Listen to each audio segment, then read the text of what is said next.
Yes. Hey, it's Coffee Compiler Club here today to talk about compilers and language runtimes and whether we should change our clocks to some pulsar in the far nebulas of the universe as opposed to daylight savings time. They're being recorded, goes up on YouTube. I think everyone here has heard this spiel 20 times over. Done. Somebody asked me about what XTC is. Cameron's not here, so I can go lambast at will. XTC port. Oh, I'm missing some bits that come out of the binary format. I tossed it back in Gene Glazer. I don't know if you know Gene Glazer. Gene Glazer's lab. Say, go give me these bits. I don't have these bits. So I was doing try catch finally things. I think I have to do try catch finally things. I have to do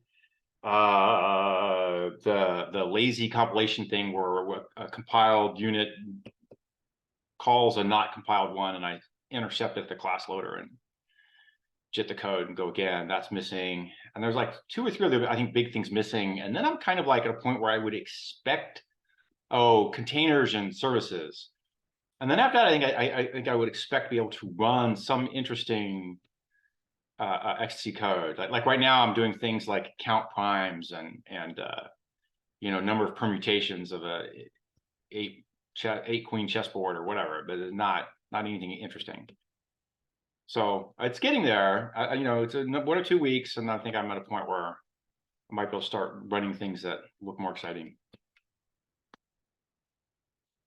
And AA update? Well, but with the shoulder and with XTC, it hadn't moved. I just pulled it up this morning. I'm going to do some stuff. I spent a bunch of time on Simple too, actually. Simple was fun. The chapter 4 is basically done in a branch called chapter 4, and I want to hear Divindu who wants to look at it, and then we'll push chapter 4. Take a look if you haven't. Chapter 4 adds a bunch more. I've lost context. What does simple mean in this context? Oh, I'm sorry. This is a sea of nodes implementation for the world's simplest language.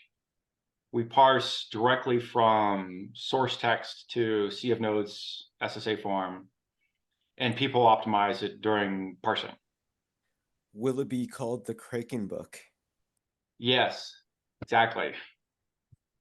It could turn into a book someday. I get Martin Fowler involved. Maybe I get a book out of it. I don't know. Right now, it's just like it's intended to be a tutorial for sea of nodes. So if you haven't stared at a tutorial to have an intuition of what's going on with sea of nodes, you might find it useful. Very simple coding, very simple language, and graphics. We're pretty printing the IR with dot or GraphViz or something, GraphWiz. A link? Can you give a link? It's under, yes, I can give a link. Let me go find the correct link. That is one thing that I think is a mistake of the way people teach languages. When I was in school, the compiler class starts with, from Monday to Wednesday, we're going to write a 4th interpreter, and you're going to have a language that actually executes in 3 days. Even if it's a really crummy, not safely typed 4th that's got all kinds of problems and you wouldn't want to work with. Somebody's putting Beatles blogs. That's interesting. So there's a link to Simple. Here's Chris. Let me throw in some progress here. XTC, yeah, put it here. I'll just poured coffee all over my. Too many things going on at once, and I'm moving too fast, and I can't move correctly because of my shoulder. So I just made a mess. Somebody else's turn for a minute while I can get my mess. I've been sea of nodesing myself. I've been porting one of my friends' sea of nodes compiler to my just-in-time basic block versioning system in MiniVM, and it's actually an amazing speed up. Like it is impressively faster. Yay! I haven't Generating got code great or results. running the code? Both. Yeah, I was actually. going to say, both are faster because I have a baseline compiler that generates code very quickly. So it's fine to it could spend like a second generating the code, or not a second, but like 10 milliseconds, and there would be no difference, right? But it's very fast, and it is easy to generate, fast to generate, and generates fairly optimal code for what it is. It's really nice. It's what's his name on the Discord? I forget his real name all the time, but Yasser A is the guy. He's not here right now, but he's I in the thought- Discord and he wrote a backend and he But Yasser let's was see his if it is his name, but that's not what I call him because I go call him his online name all the time. So I call him Okay. his Discord username Negate 32. Oh, I see. But yeah, he wrote a Sea of Nodesing builder for JITs basically, and I've been using it and getting like significant speed ups in MiniVM.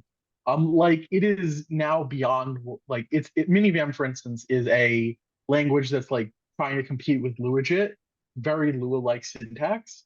And it is actually now a little bit faster than LuaJIT in like some of the basic cases. I still need to optimize how I do memory That's management. impressive. People rave about LuaJIT. Yeah, yeah. It's actually quite good, LuaJIT. So I'm like my whole thing is trying to beat LuaJIT at everything it does. So I've already got a faster interpreter than LuaJIT's, but now I've got like a JIT that is properly like not all the way cross-platform, but cross-platform on the x86 64s and works very well. And Sea of Nodes is apparently doing wonderful things internally because I have very dynamic types that are turning into very static and understandable representation. Like a bunch of stores just like evaporate somehow. And I don't know quite how it works. I've read the paper. I don't understand it, but There you seems to go. work. Yeah, so I've been getting good. I'm excited for more Sea of Nodes stuff. Like, yeah. So Right. who wrote your Sea of Nodes backend? Yasser A, he's in the Discord and he Back in the it's Discord. yeah, let me get him the repository for you. I will post it in the Discord because the computer that has a browser does not have Zoom on it. But this one I don't have the document for some reason. But the TB is where the Sea of Nodes compiler works on, and it's really nice. It's a pleasant API for like second tier JITting, and it's just quite nice. Yeah. So is Are you going straight from the language, or do you have some kind of jar I file like have- thing? I have so my language is called Paka. It's short, like it's the nickname for cats in Swahili. And it basically goes through a Lexer parser, has its own IR, has a first tier JIT, and then Sea of Nodes. So it has like a baseline JIT that does no optimizations, no register allocation. Like if you use more than 16 values, it'll just like default back to the interpreter. But most blocks do not use more than 16 active values in a straight shot. So there are optimizations before you get there, but they only kick in after a while. The goal is to get started up in like 1 or 2 milliseconds and get optimized to level 2 just in time by like 10 milliseconds in for the whole program. And I do basic block versioning, and it's working quite well. Like Sea of Nodes and basic block versioning work really You're not doing well any together. counter guided optimizations. Nope, just basic block versioning plus a basic Sea of Nodes, and it's working really well because Sea of Nodes, the way it like handles new things that it doesn't know about more effectively than other representations, it ends up being a lot faster to patch in things. Like let's say you have like a call to a function add, right? And let's say we're in JavaScript, just for example. Add, if you're passing a number and a string, it has to figure that out. It has to, if like return x plus y, x is a string, it'll turn it into a number and it'll do a bunch of conversions. With basic block versioning that's lazy, it doesn't actually have the function until you start calling it. So it both reduces the pressure on the compiler and increases static typeness you're in the getting language. type specialization? Type I just heard you say you're specialization, getting type specialization, which Mhm. for JavaScript is absolutely the right thing to do. yes, and for many dynamic languages is the right thing to do. Yeah, But I'm doing it in a way that hasn't really been explored fully yet. Like I'm not doing it the way V8 does it directly, which is start interpreting without type specialization. I just have a really fast specializer and interpret directly on the specialized blocks. And this ends up being like but you have 50 microsecond compile times. but It's do you have not to bad. dispatch when you change blocks? Do you have to dispatch based on types? There are two ways. No, you have to disbranch when you get something from map that you do not know its shape. On calls, you pass in all the blocks that you could return to on like a fake return stack, and then just jump to it from the return because the return is typed. So that return call is basically a terminating. Call is a type of terminating branch that Yeah, right. calls a function and then goes to another block. And that block is not specialized on the call site. Especially It is on the- specialized on the return, Right. which is a trick that I came up with that I've never seen really done fully I before. haven't heard that one either, but that sounds Yeah, but it ends up being like the baseline JIT is a little slower than Lua JIT, and an optimizing compiler could like really optimize this because it eventually figures out the code paths. It runs over each of them twice, and then tries JITting them. My heuristic is 2, but I could AI tweak this a bunch, but I haven't yet. Like I could figure out a better heuristic, but I really don't see a need to yet. So in your and language, the developer's not typing any types in. It's all you being figured can. out from the path. You can add types, but they only restrict what is version. They don't like the type checker runs at runtime if you don't specify the types. You can, but you don't have to. You're in It's type kind of checker, like or is it just Python. like Python, you just got types, you just check instruction by instruction. You can tell it to just ignore all types, and that is an option. But right now, it'll like if you pass an int to something that's an int, even if like as soon as it figures out that you're calling something that has an int in it in the future, it'll error early. So it's early errors at runtime. And if you type everything, it'll find those errors as soon as you start running. But if you type like half your program or your API, you'll get that error as soon as it realizes you're going to use that API incorrectly. So it errors at the call site instead of inside of the block, essentially, which is a little nicer for simple functions, but for big functions, it doesn't. It's actually like how most people think about code, I found, is through like versioning in their brain, essentially. Like, oh yeah, this is the version that takes the string and an int. This is and when you pass this, it does that. Like people think about it's the errors end up being very how people think about it, and is also highly optimized. And yeah, I've been talking a while. Yeah.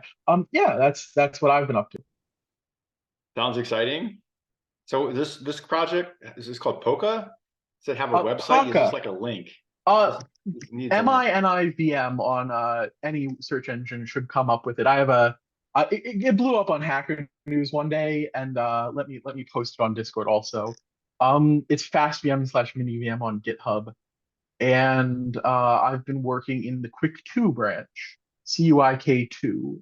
Let me edit my link to Sea of Nodes inversion. Okay, yes. Yes, and it is a Sea of Nodesing, just by fact of using a Sea of Nodes backend on top of a little JIT, and it's meant to be a simple language. I had to delete a bunch of tests, so I've got like 5 tests right now. But yeah, it performs well. It's fast to start up. It's quite nice. I had a 34 kilobyte binary at some point, and that's where. So the README isn't quite accurate. But like it beats LuaJIT's interpreter in the interpreter. It's starting to beat LuaJIT's baseline compiler in its baseline compiler, and eventually I will beat LuaJIT's. Like I'm determined to do this. Okay. Essentially, so I'm working on it.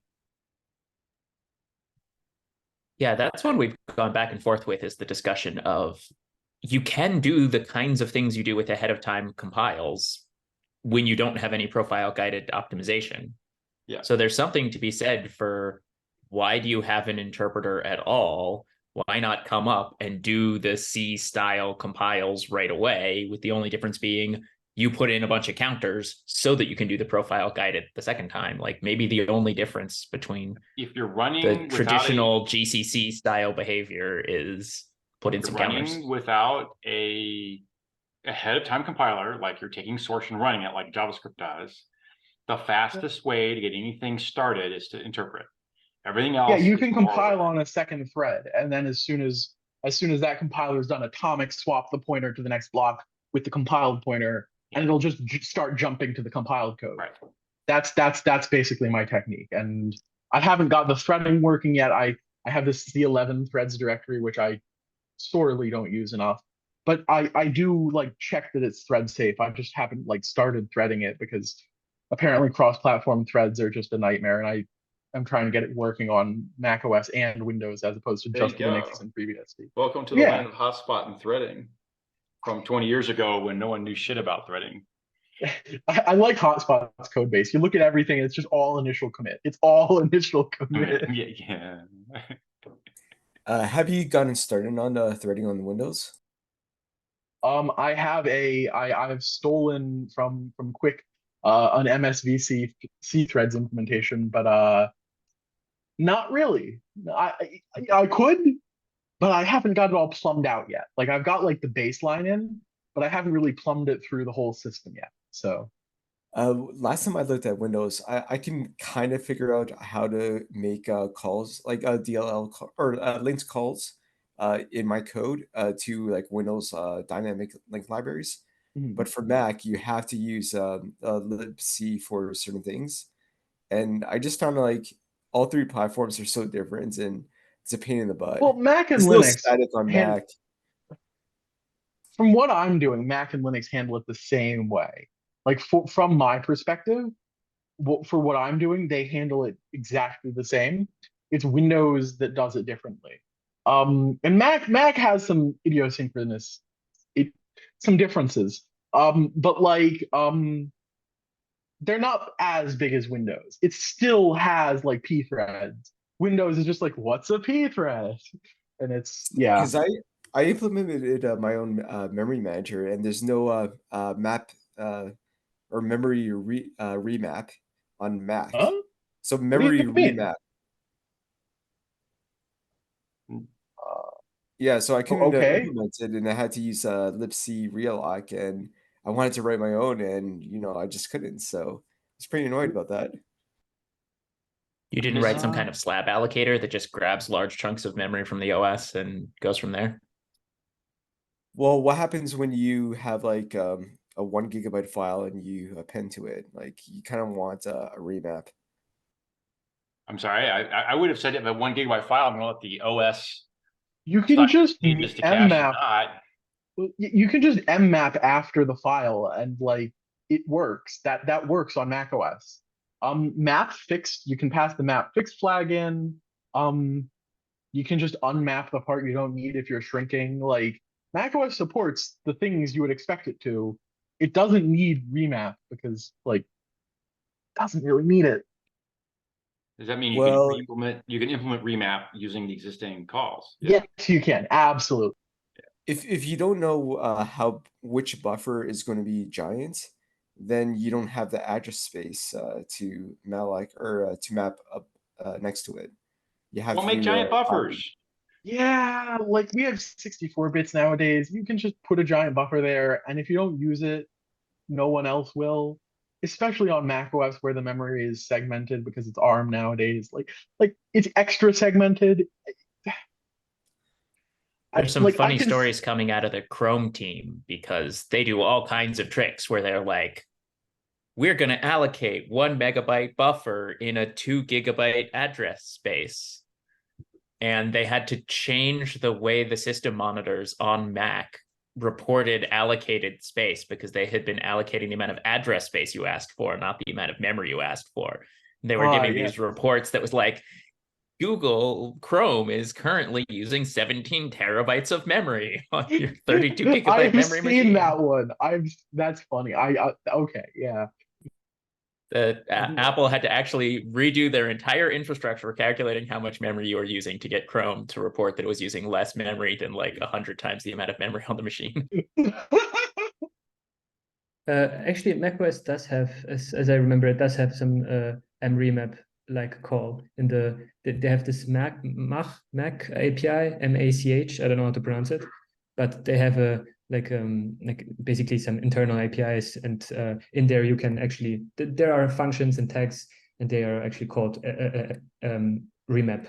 And yeah, it just if you look at the implementations of malloc or something on macOS, and you just dig down through all of these if-defs and macros, and you find your way to the source code, then eventually you'll see the API.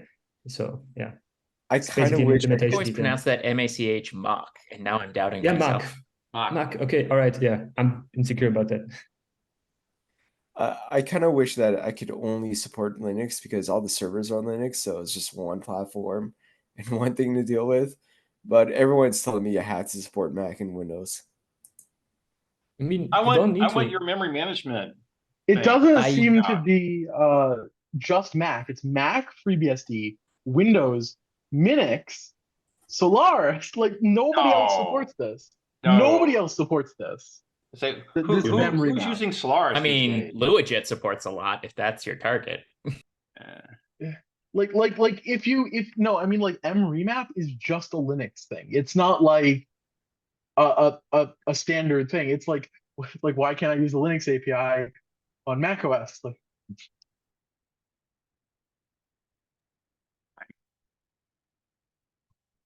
All right, are we done beating on remap? So Arr. Shaw said something interesting earlier, and I wanted to echo it because it's pretty. It's my experience too that maybe you meant something different, but you said that it's really easy to add things into the Sea of Nodes compiler, and yes.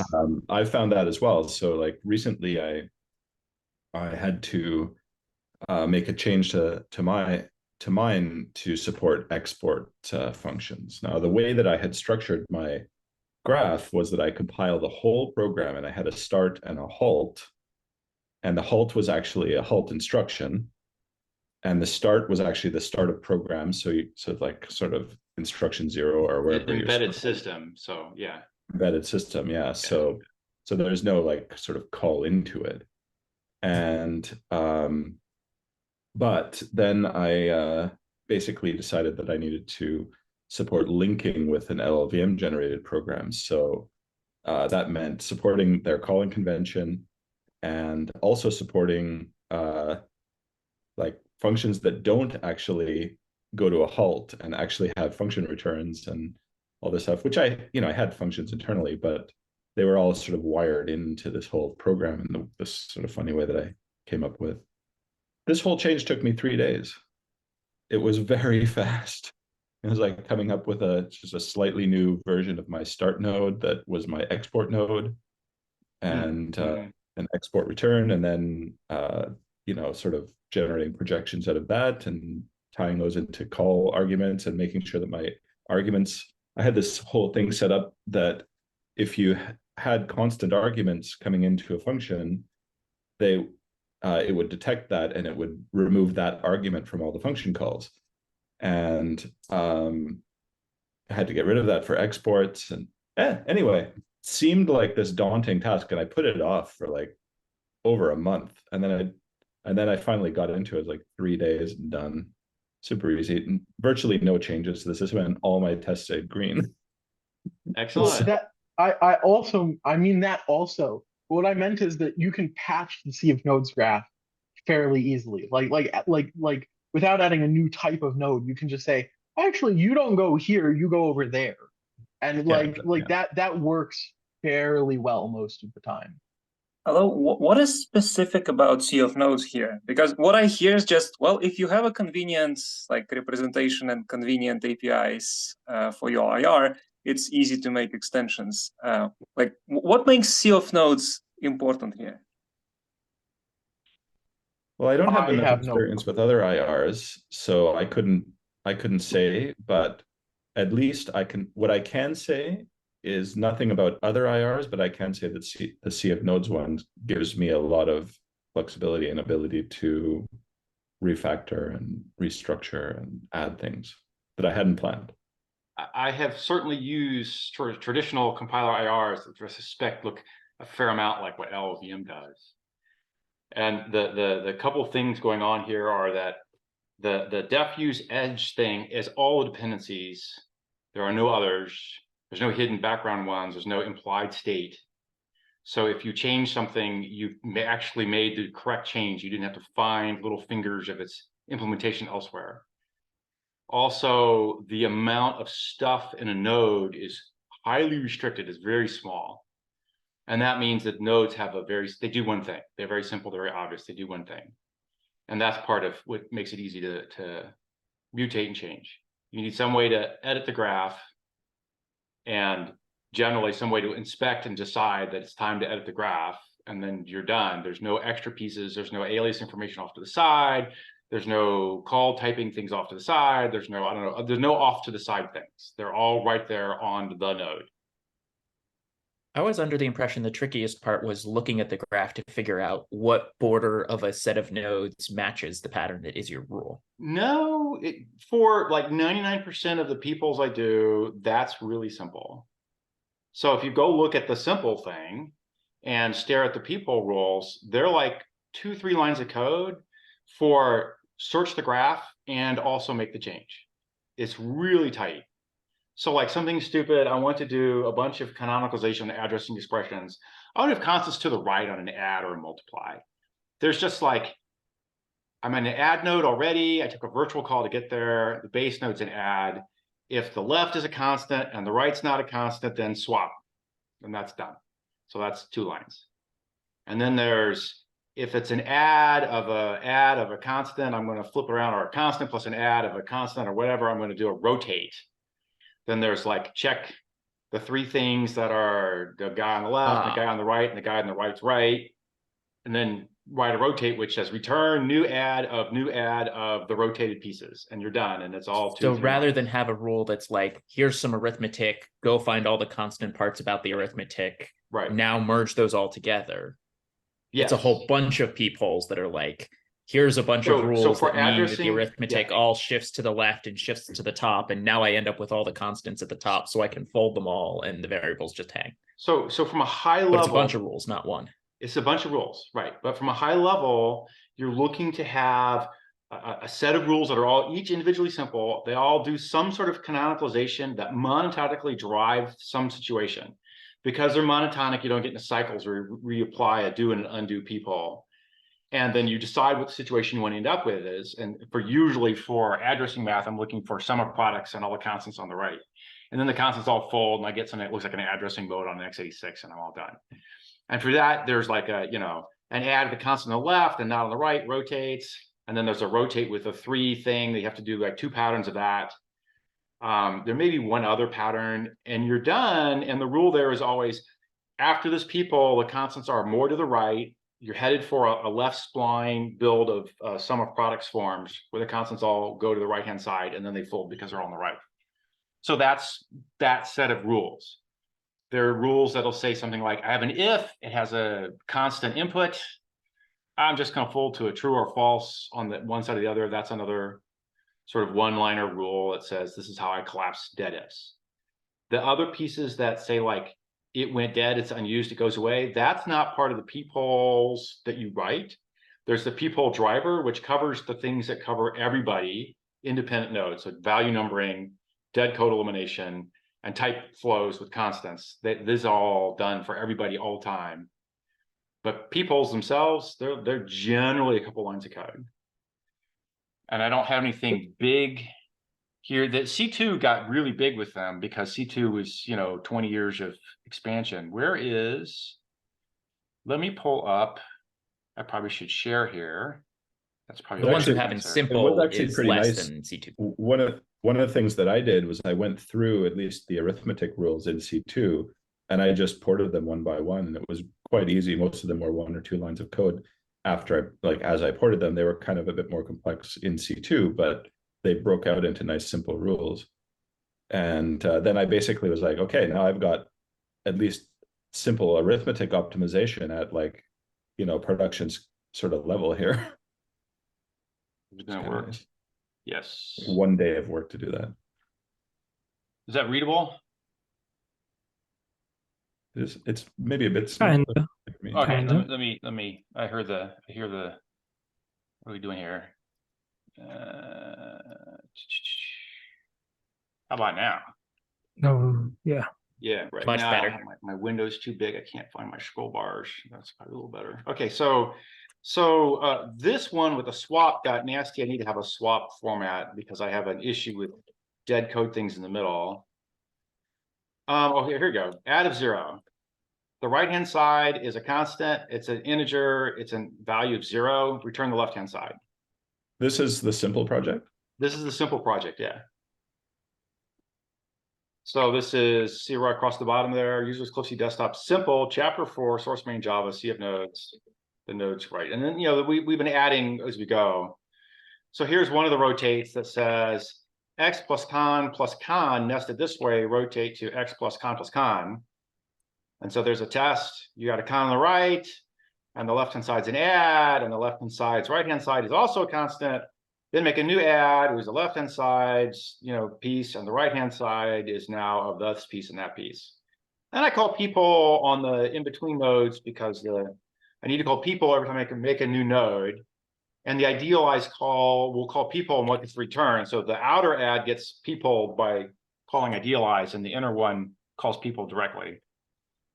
And here's the other version of the rotate. And you see these are like 2-line things. And here's add of x plus x turns into multiply by 2. Is that a good answer? I don't know, but it does let me fold up, find, I can unwind these things later in CodeGen, but I'm making some products for them. So that's that guy. So many of these things are like not specific to CF nodes. Like imagine the same IR, but with explicit schedule. You can do a lot of these things. So I think what it actually buys you is the ability to do control flow related optimization in the same manner. The control flow comes at the same time, but there's one other thing that you get, and that's, I lost my right-hand side, it's fine. And that's because of the lack of schedule, I don't care what basic block things are in. I don't even know. I can't tell, I can't see, it's not part of the equation. So I don't need to look at something that's physically adjacent. It's adjacent in diffuse edges only. This is only in diffuse edges. But maybe arithmetics is not a very good example because you don't care about where these instructions are, even if you have a specific schedule. Things like when you start getting into memory operations, that's where with explicit schedule you need to be careful, and you need to have LS analysis on the side to make sure that you can do the reorderings and stuff. Oh no, like here. Yeah, right. So here's the kind of graph we're producing, although I've got a better version. This hasn't been updated here, where the start will actually have these 2 projections. Why did this not get updated? And it's an add of 1 and 2, and it becomes a projection plus 3.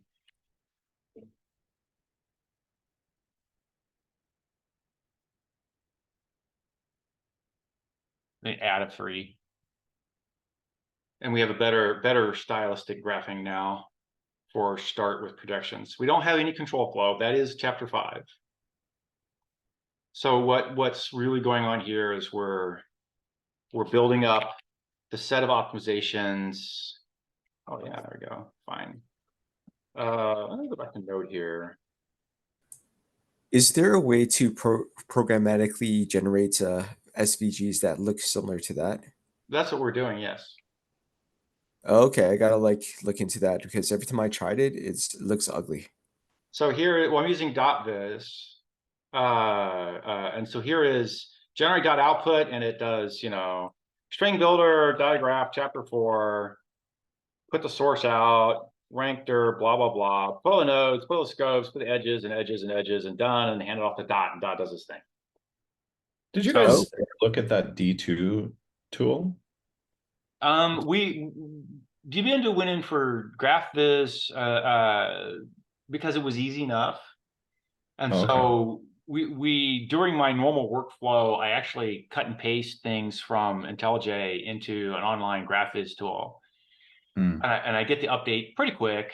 The round trip time is maybe a second with cut and paste and repaste and look. It's a little obnoxious because the alt tab left and right, but it's not too bad. But I can see what the graph looks like, and then tweak the colors and the edge shapes and how I generate what I call things and whatever, and then you get a pretty decent thing. I could go do the workflow. GraphViz tends to work reasonably well if you've got low thousands of objects. Right. There are times when you want to generate the SVG directly if things get big. Right. So this is for a tutorial. So in the land of C2 long ago, I did an early version of GraphViz where I did the nodes directly. And because the graph is very large, I had a bunch of utilities to help me look at a section of the graph and then follow edges and bring them onto the graph from off screen. So I had a window onto the graph of what I was looking at, and I could add things in by following some edges, because if I threw up 10,000 nodes, you couldn't find anything for anything. So I stopped and said, start from here, go 3 in all directions. Okay, that's my graph. Then if you followed an edge, I threw some more in, and the graph got more and more thicker, but you didn't throw too many things in. That was kind of okay, but it was a kind of a pain in the neck. Like, it didn't help me get much intuition. So I always settled in on just ASCII dumps if I am debugging big programs. But for people who were staring at CF nodes and trying to understand what's going on, I found the graphs to be helping people get their intuition going. Yeah. Yeah, I think the thing that's been really useful for me is I had to do some of those similar things as well. I just delegate all the graph visualization to D2, which works well in the hundreds of nodes, I'd say, and then gets annoyingly slow after that. Yeah, okay. But usually if a graph is above 100 nodes, it's pretty much impossible to make any sense of, no matter what. Right. That's why I said I went to ASCII dumps and highly filtering dumps. Yeah. So definitely have the ASCII dumps and filtering for both the ASCII dumps and the graphs, the same filtering. But the thing that really helped me was the diffing, which I have both in ASCII dump form, and basically say, after this peephole, these nodes changed from this to that, and these nodes were added and these nodes were deleted. And actually, one of the things I added also is a little thing that keeps a little global that keeps track of whenever I delete a node, the delete function has to be given a reason and whether it's recursive. And then when it reports on what was deleted, it also says this was deleted because of this. Oh, and I just have like a kind of a one-word reason, which here's the delete code. Kill, assert you have no outs, walk your inputs, set them to null, then flag the node as dead. That's all that one does. But then you gotta go look at setDef. SetDef says, I'm the arbitrary edge manipulator. I let you edit edges. You're going to set an index on a node to a new def. So he gets the old def. He deletes the reverse. If this turns out to have no remaining things, he recursively calls kill. So kill and setDef call each other recursively, and they kill. So if, in fact, if you do an incorrect edit because your peephole is wrong, you can kill your whole program rather readily. Yeah. So in mine, like my setDef, I call it replace, and then my kill function has an argument that is the word replaced. And then sometimes I haven't, things get killed because they're dead, and then the kill there is dead.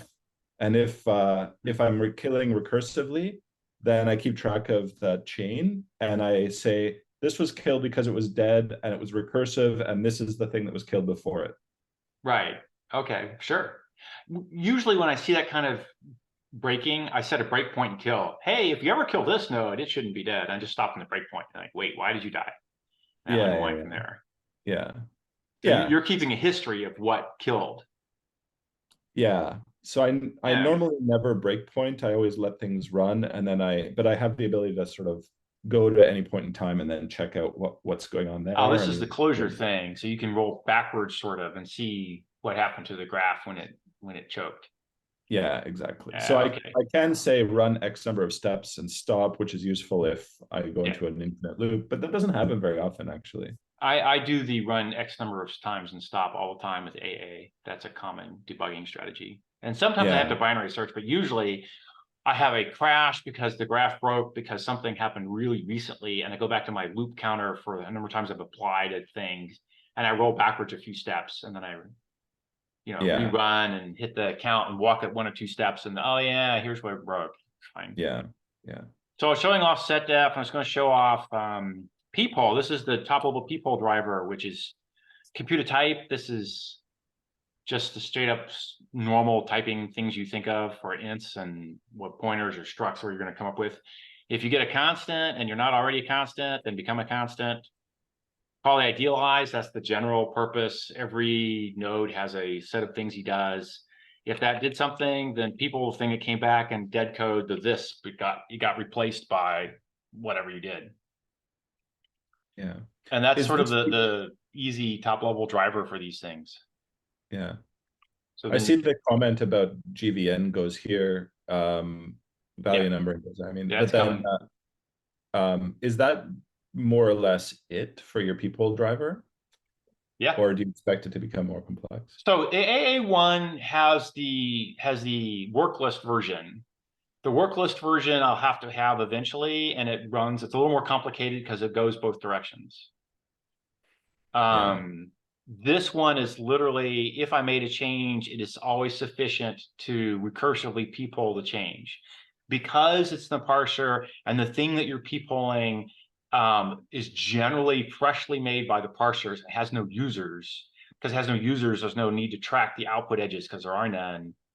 So it then rewrites it in place and hands it Yeah, back if you to the can kill parser. stuff while it's still in the L1 cache, that's a pretty nice win. Right, exactly. So in the land of C2, when you delete a node here, I actually roll back my arena and then roll arena forward again, on the next allocation. So the 3/4 of the nodes die from parsing in Java. 3/4 of the nodes die during parsing. And that's because you get so many redundant null checks and redundant that kind of checks. So those nodes that get reclaimed in the parser go right back into the arena by just unbumping the bump pointer. So do you have the arena concept in simple as well, or no, because we're using it in Java, so you don't have a. okay. You could. There's a little not as nice, but you could, and that's you could have a excuse me, his camera just got here. You could have a pool, an object pool. Yeah. Of the right types of nodes, for what people's goal is, simple's goal is, it's not necessary for ultimate and speed. This is like a learning thing. Yeah. So I was trying to show off, hey, this is how easy peoples can be made. And the parser also calls the people, that's the main entry point here. So, here's start. I just define a start and I make a projection and I call people. Update, lookup, these are all the things. Here's a return, int, declaration. Here's show graph. We have a special keyword called pound show graph that dumps the graph out at that point in the source text. But all the things that make nodes, wait on here. Yeah, right. Here's parse addition, match on the token, put a node out. That's the make a node, and the other side is another parse comparison. And people, and all these things. Add node down below says, new add node, people. That's it. You just parse using a standard recursive design parser, and every time you would make an IR, you call people on it, and it does it on the fly. So that's me showing off simple, as if people are looking for a way to deal. And Adrian, yes, this is Emacs. It has a toolbar. It has SVG viewers. It has many things. I kind of want to demo my IDE today, but okay. Yeah. No. I can be done showing here. People have questions or something, but then we'll switch here. I'm ready for topic shift. So I'm sorry, you're ready for what? I broke up. A topic shift? Yeah, that's fine. All right, Levo, go. Disabled screen. Hang on. See if you can share. Just one sec. Entire screen. All right. So I'm just gonna do what I did before. I'm going to show off how long it takes for. Okay, so about a month and a half ago, Microsoft actually improved the speed of something, which shocked me.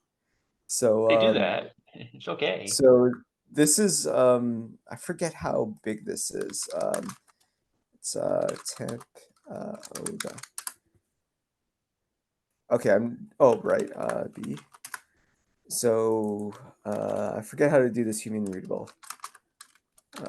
Like I just wanted to show and the file. H.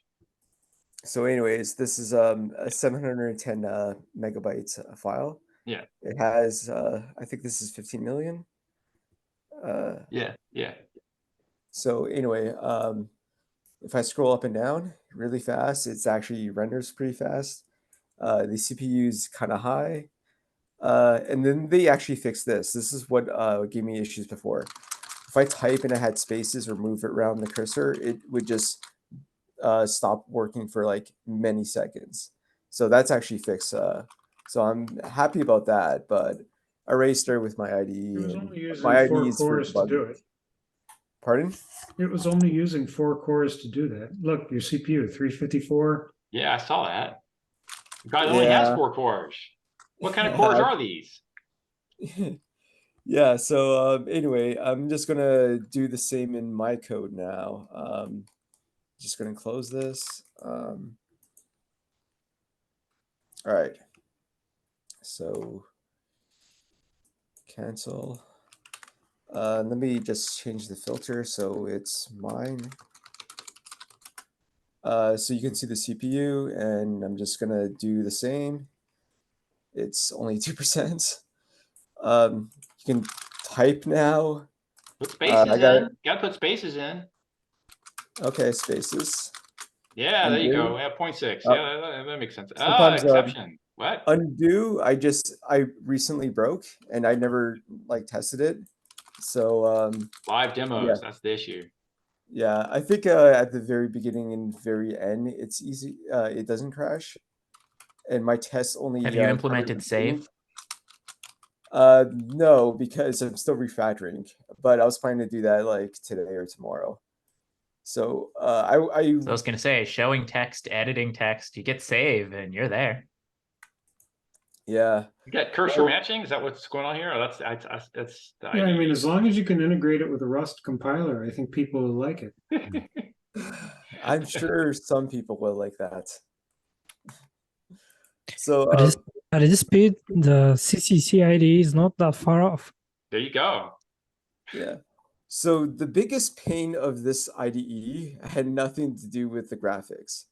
It's because when I started, I did not realize that if you're not using a flat file, you really want an iterator and you really want to not use pointers. So because I started with a flat file, because it was simple, I just wanted to know if I would like writing the IDE or not. I started with a flat file.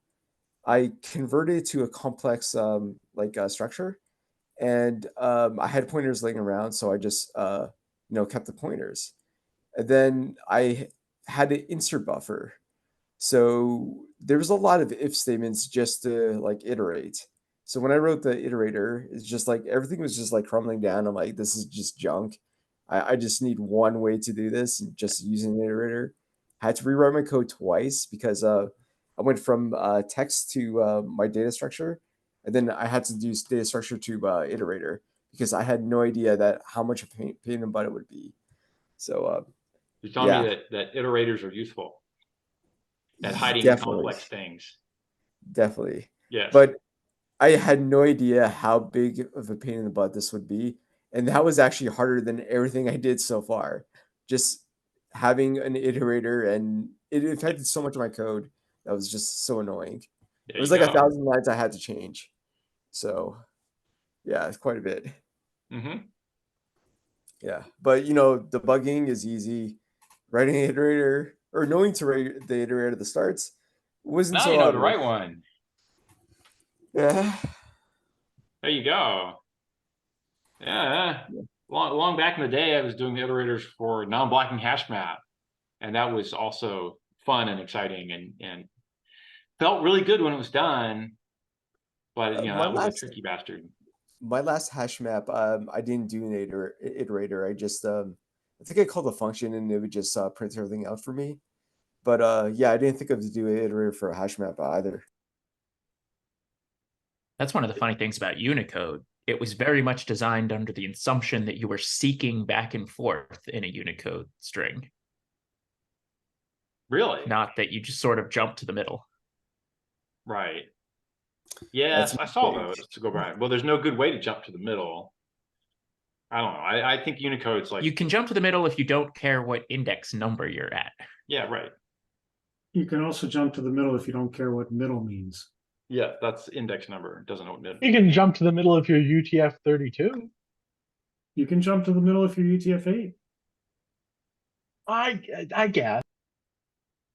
They actually Yeah, put a it's lot of always work within- it's into, always within you can 5 seek it bytes. backwards and find the beginning of the numbers. So like if they used a traditional vint rather than the funky variable sized ints that are used in UTF-8, then you have to know where one int starts. And then it's like, oh, well, the start byte tells me it's 3 more bytes and I can keep going, but you can't seek vints backwards. You're just Because you're looking like, for well, where you're does the just number looking before for this the, start? You're just looking for the high bit 0. See, I'm not being serious, but from what I can tell, you can't with ICU, you can't figure out the length of one glyph. So if ICU is not that great or kind of useless, does Unicode even have a library? Like, No, it's so bad. no, because glyph doesn't have a meaning in Unicode. It So- does in the context of a font. It has a meaning in the context of a combination of a font and a locale. I just want to know what happens if I press the arrow key to the right once. It doesn't have an answer for that. No, but you can make up an answer for that. Unicode gives you enough tools that you can make up a defensible answer, even though there's no correct answer. That's the problem. That's what Aaron was referring to. I'm not, Your you know, answer should be font specific. If I don't have a combiner character, I should show the character and a piece of tofu for the combiner character I don't recognize. And when I hit the back arrow, I should get a different behavior based on whether the font does or does not recognize that combiner character. that is one defensible explanation of an approach you could use.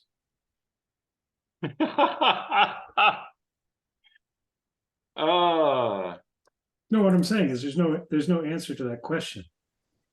So It the can't be behavior- wrong. Well, actually, it can always be wrong, but there's no right answer. There's always wrong answers. There's wronger answers. so Have you ever looked at a PDF when you tell Adobe to build a minimum size PDF? no. It takes all the Unicode characters that actually appear in the document and creates a custom font that contains only those characters and squishes them all to the left of the index space, so nothing is ever more than 2 bytes. And you have the most used character is the first printable ASCII, and the second most used character is the second printable ASCII.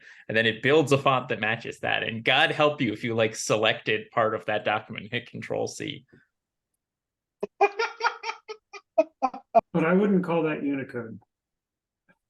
But it's a very small font that gets embedded into the PDF. Like, you ask for minimum size, you get what you pay for.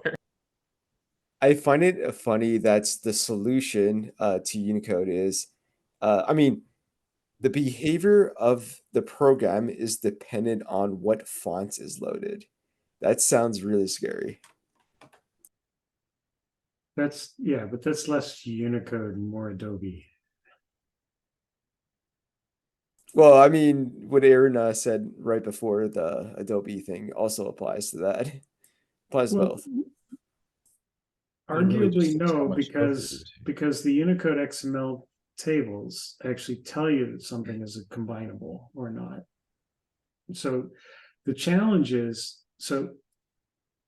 okay, this is going off topic, but so basically someone at Unicode like defined this region of characters, including all the combinable shit and whatnot. And that was for China, right? Then some for China. And then someone did it for Japan, and then someone did it for India, and so on, right? The problem is it's legal Unicode to use a combiner from one of those with a character from another. How do you describe that glyph, right? So the fonts will actually render it, and I'm going to put this in quotes correctly. It's a character that's never ever existed in the history of humanity, right? But I can take a combiner from here and a combiner from here and emoji from here, and I can put these things together. And Unicode says, yeah, it's legal based on our in quotes, algorithm. Again, there is no glyph algorithm in Unicode, right? So if you look at the libraries, the only way I know about this at all, by the way, is reading the libraries where they try to make it easier to implement this, where basically you say, okay, here's a sequence of code points. Tell me what the next glyph is, right? And it's like the ones that are pretty good at it, like actually kind of generalize, like, okay, what locale am I in? Am I in the Chinese character locale, or, you know, but when you combine from multiple, there's no right answer, because you're actually asking it to put together glyphs that don't really exist. So anyway, so what I'm saying is there are edge conditions that have no correct answer, and you have to just make up an answer. And since it doesn't actually occur in the real world, it doesn't really matter that you're wrong 51%. We can't be wrong. You just said that. Yeah, exactly. I also heard that depending on what version of Unicode you're using, the answers are different.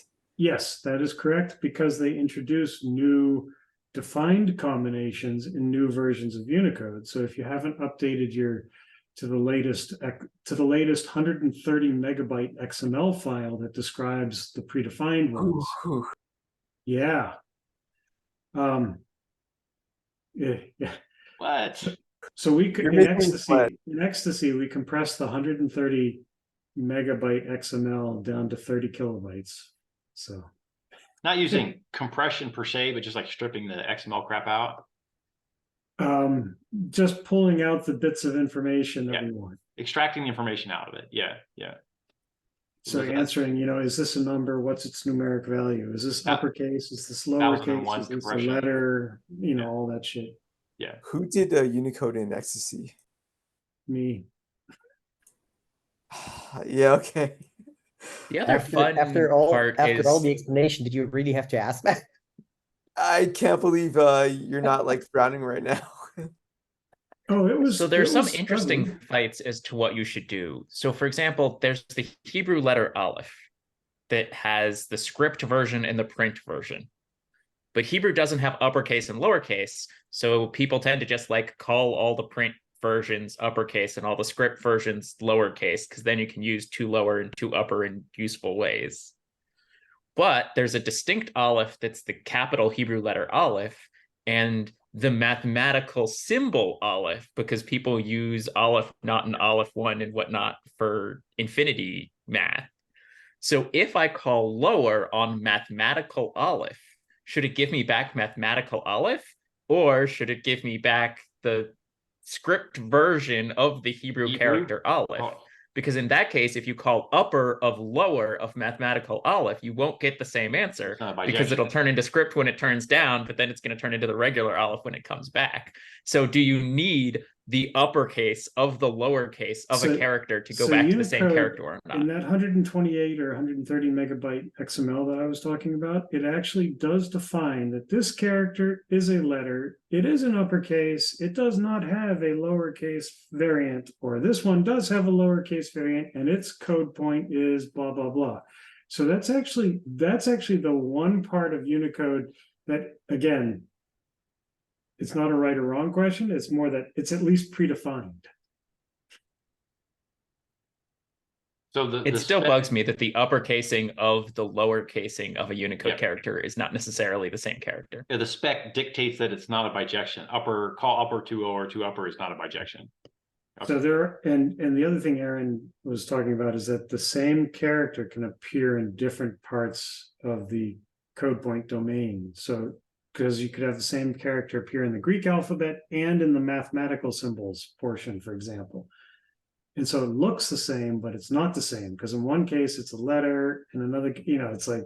Well, the two upper, two lower bijection doesn't work in one, does in the other. And then there are a bunch of attacks that you can do where the, and this is using Unicode for URLs, where you can make something look like it's chasebank.com, but it's actually some Cyrillic characters combined with some Chinese characters, and they kind of look like C's and S's. And anyway.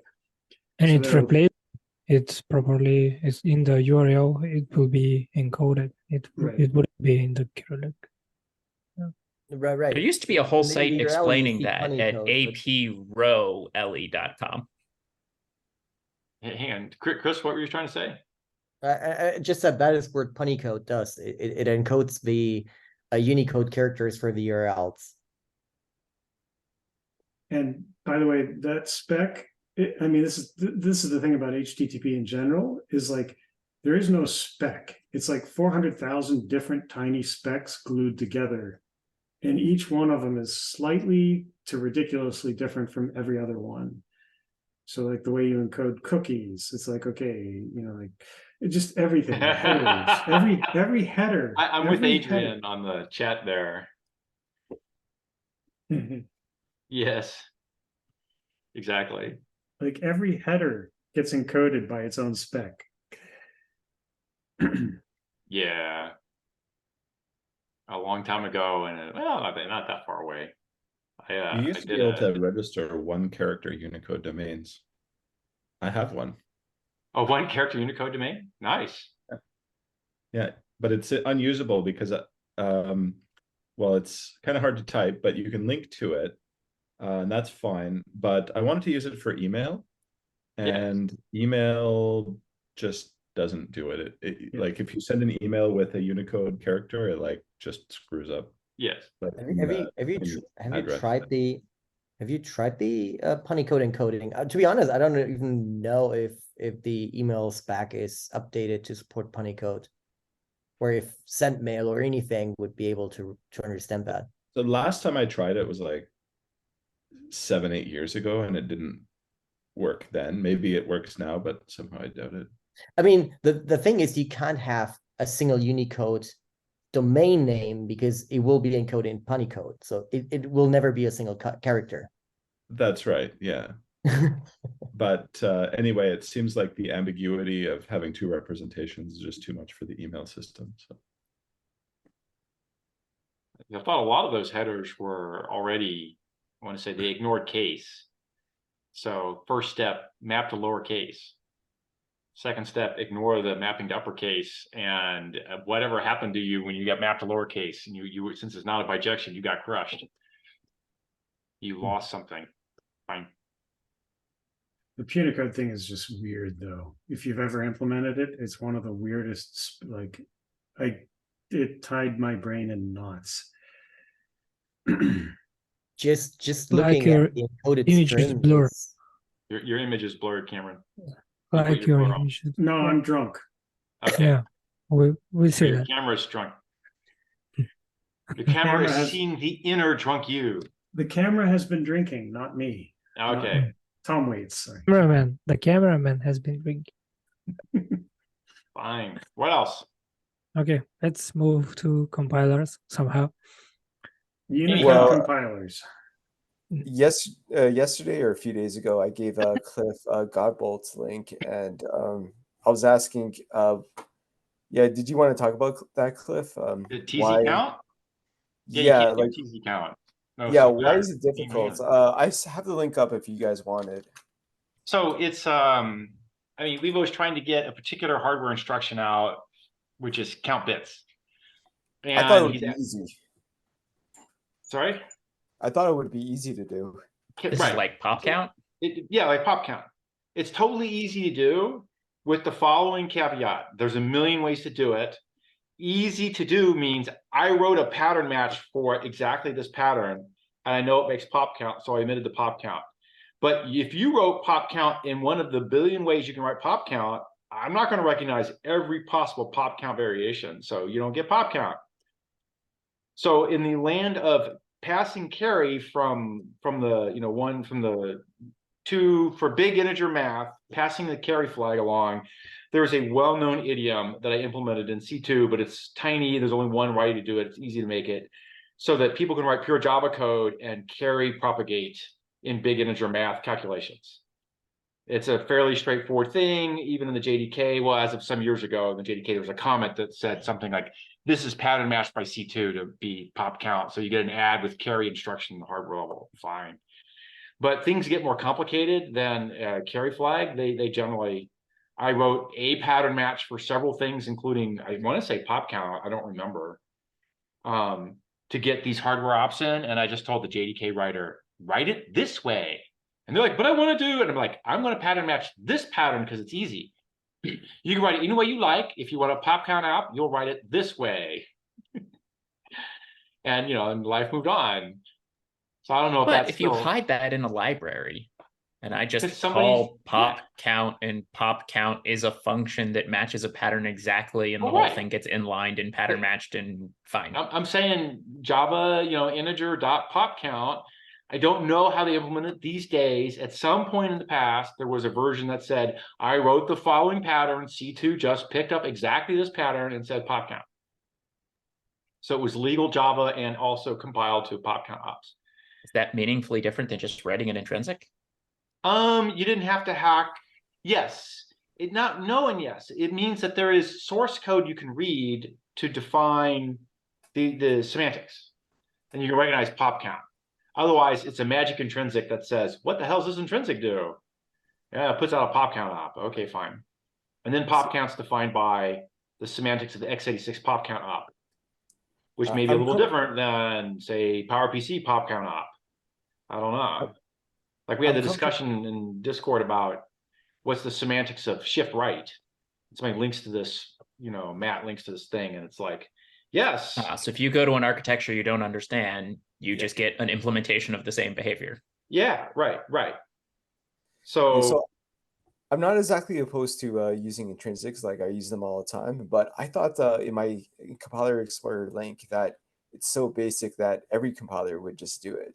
And I was just surprised, like it didn't seem like it would be complicated, but pull out Hacker's Delight and go look up pop count. And here will be 27 different ways to go do pop count, which have different performance metrics on different variations of how wide your issue machine is and the like. So there's a lot of ways to write it, and some are more or less clock cycles on different hardware. Yeah, it really got me when they're like, if it's mostly going to be zeros, use this. If it's mostly going to be ones, use this. If it's about 50-50 zeros and ones, use this. And I was like, yeah, exactly. There's there's variations in all directions there. Right. So Levo, yeah, there's not just a single obvious way to do pop count. There are lots and lots of ways. I thought hardware nowadays, it wouldn't matter how many bits are set or not. It depends on what you're doing. I mean, it doesn't matter in the hardware. It's one cycle to do pop count. If you actually have a pop count instruction. If you don't have a pop count op, and you know that you have very few bits, there's the and with x and x minus 1 that strips a bit off each time. So that's one loop cycle per bit. If you know you have exactly one, you do it once and you took the bit. Yeah, but do 2 or 3 of them if you only have a couple bits, and it's going to be faster than anything else. Yeah, there's completely loop-free implementations of pop count. And then you go to Hacker News, and they have they have a billion loop-free versions, and they'll generally be more than 3 Hacker blocks. Delight, not Hacker News. Not Hacker News, Hacker's Delight. Yeah, and you know who wrote the foreword for Hacker's Delight, right? Oh, geez, you did.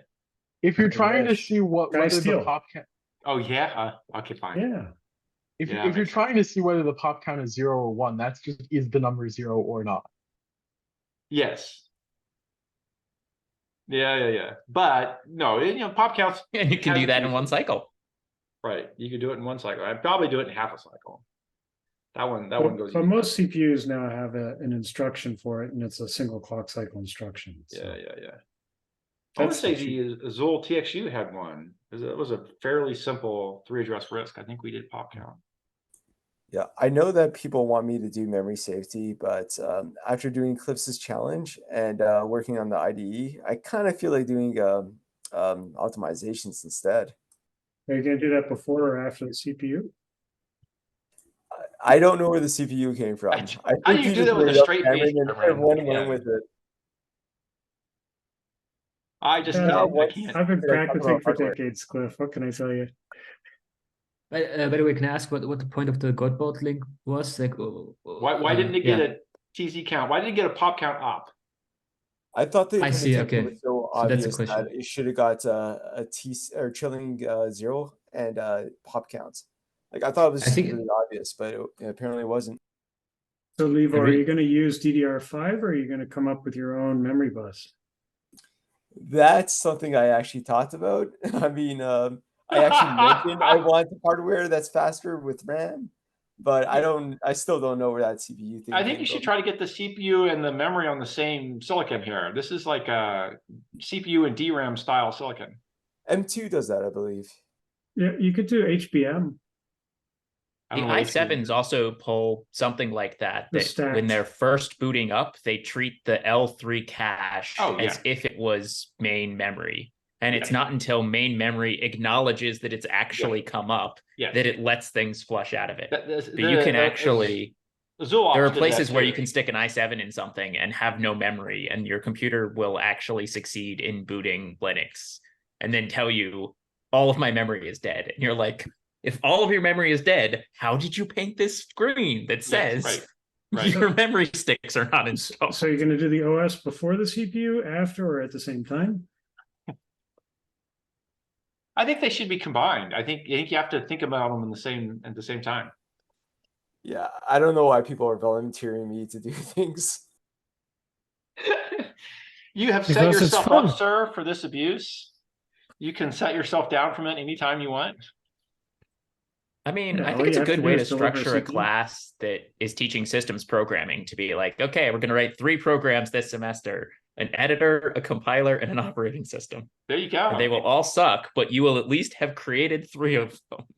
And learn something along the way. You can teach a pretty good class just by getting people to implement those 3 applications. I believe I would have that. said that would be tough to fit them in a class because everyone's really hardcore coding. That have to be 3 classes at minimum. I TA'd classes, OS class, and there's this huge variation in people's ability to write code. They could understand the concepts, they could pass the test, they couldn't write code. And it varied hugely. So some of the folks would have no trouble doing all 3 in a semester, and some of the folks couldn't program their way out of paper bag. This is a grad level. You gotta First year get them grad to. student course. You couldn't program their way out of a paper bag. It's like, what the hell?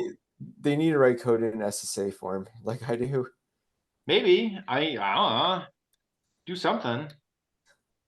So Yeah, I just realized the other day that one of the reasons why I do it like that is because in a debugger you just see all the variables and just makes things really easy. it's been a long understood useful way to write codes, to put the definition right before you use it. That's I think been what around. Levo's saying is that, he has a new variable for every state Yes. of the variable. So, he has a for loop. Yeah. So if it goes 1,000 times, he needs 1,000 variables. 1,000 variables. Yeah, that Yeah. way he can, and if he has a variable in the for loop, then he needs 2,000, and that way he can always look at what it was on the 14th iteration. Yeah. I skipped the loop Cameron, part. have you heard the good word of the fee Brute function? force time travel debugging. Yes. I mean, I'll use a new variable if I'm changing something. There's times when I'll recycle a guy in place, but I frequently use a new variable if I'm just doing some. If you're one of these, okay, the new guy is the old guy, or it's the fixed up version of the old guy, and I get a sequence of the newer fix up so I can go back and forth and look at them. I'm okay with that. So I've had that debate a fair amount of like, oh, I can define this variable outside of the loop and just reuse it a bunch of times in the loop. Mhm. Or it can be like, let variable name at the top of the loop, and it goes Yeah. out of scope at the end of the loop every Yeah. time. Right. It's super not obvious which one of those is actually going to behave better. You mean Like, am I going to trick performance-wise? the compiler into thinking that something has a much higher lifetime than it does, so I'm going to get a bad behavior? Or am I going to get extra allocations because it doesn't realize it's the same thing over and over No again? optimizing compiler worth its salt will care a whit. Instead, I would shrink the lifetime if it's keeping if the variable doesn't have a longer lifetime, I would shrink it just for readability. If it's only used in the body of the loop, define it in the loop. So the funny that's thing by instinct with was, things like AA is just use equals, not colon equals whenever you can, so that you don't have to think about the fact that that variable might mutate. Exactly. just today when I was working on my undo code, I accidentally put a line underneath. I made a line the last line instead of the second last line. And when I told you guys about when you write to a variable, you're not allowed to read to it. That's what it caught my mistake today. It only took me a minute to find the mistake, but my compiler would have found it. And yeah, I was just kicking myself when I made the mistake. But Yeah, super obvious. This is no change after first read. It's no reads after writing, and writing does not include initializing the variable. Oh, not initializing. No, well, why was writing allowed then if you can't read it? I'm confused. Well, you can initialize the variables all you want. You can initialize it. You said that's different from writing. I initialize it. I don't read it. I then write it again after initializing it. Then I want to read it. You say that's not allowed because I did a Yeah, I did a write, did a read, not allowed. Okay. It's error prone, and I made that mistake literally this morning. That's not my point yet here. If I can't read it after I write it, I'll never be able to see what I wrote. So the write itself should be illegal. Because you can't. Well, you would be writing to a member variable, and it's just within a scope. You don't want to be reading, writing, and then reading because it's ambiguous. Which read did you mean? Wow. So other functions can read the variable, what you wrote. And I see. Oh, if what you read is not in scope anymore, then I would claim it's not ambiguous because I usually have them in order in the code. Yeah. It's ding, ding, ding, ding, ding. But you're thinking that when you say writing to a variable, what I'm hearing or what I'm thinking now is writing through a reference pointer to something, not what I would call a variable, but what I would call an instance field. Writing a memory location. You say variable, I usually think of something I'm going to hold in a register. It's never hitting the state of memory. There's no memory identity behind it. There's no pointer to it. So that would be, for me, that would be a variable. So instead here, you're saying I'm writing to some other piece of memory, then I'm reading from that piece of memory, and that seems suspiciously dangerous, except if I have, I don't know what, a function call in the middle that wrote to it or something. If I can obviously write to it, read it outside of the function I'm in, but you're trying to save yourself from somebody updating some memory state and then reading it and meaning he wanted the pre-read or the post-read or the post-write or the pre-write version. Yeah. Yeah, and you frequently hit this case because I don't pass things in that in my head. I think it's one of the things you just gotta try, and it either helps or it gets in your way. And well, I'm pretty sure it's gonna help. There's a difference in how we're thinking about these things in general. Like I have I have the objects, and the objects I'll read and write fields if it makes sense to do so.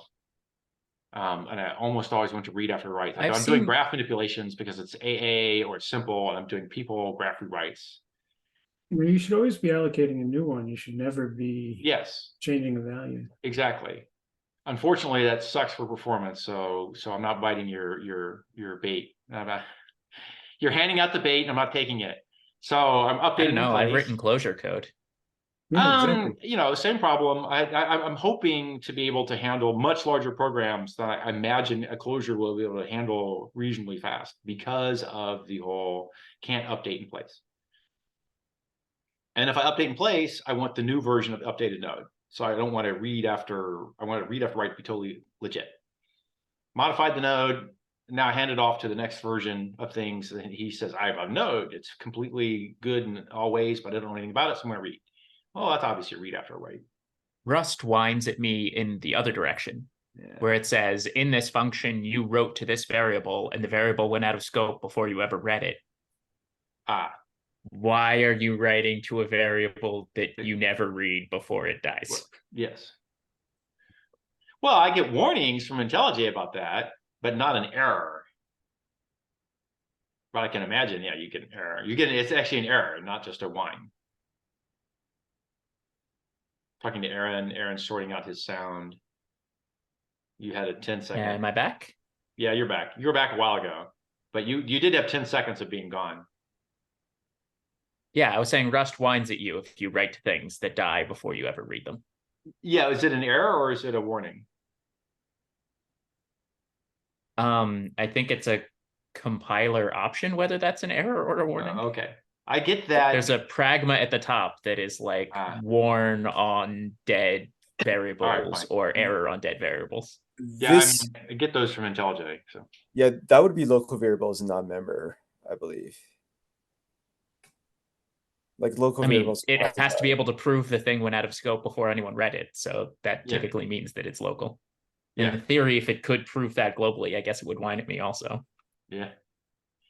IntelliJ gets some of those things. I put together some code I'm about to write. Oh, I need a hash table here. I'll throw a hash table in. I haven't used it yet. IntelliJ's already lit it up saying, hey, you made a hash table. I'm going to fill it. Hey, you wrote to this hash table. You never read from it.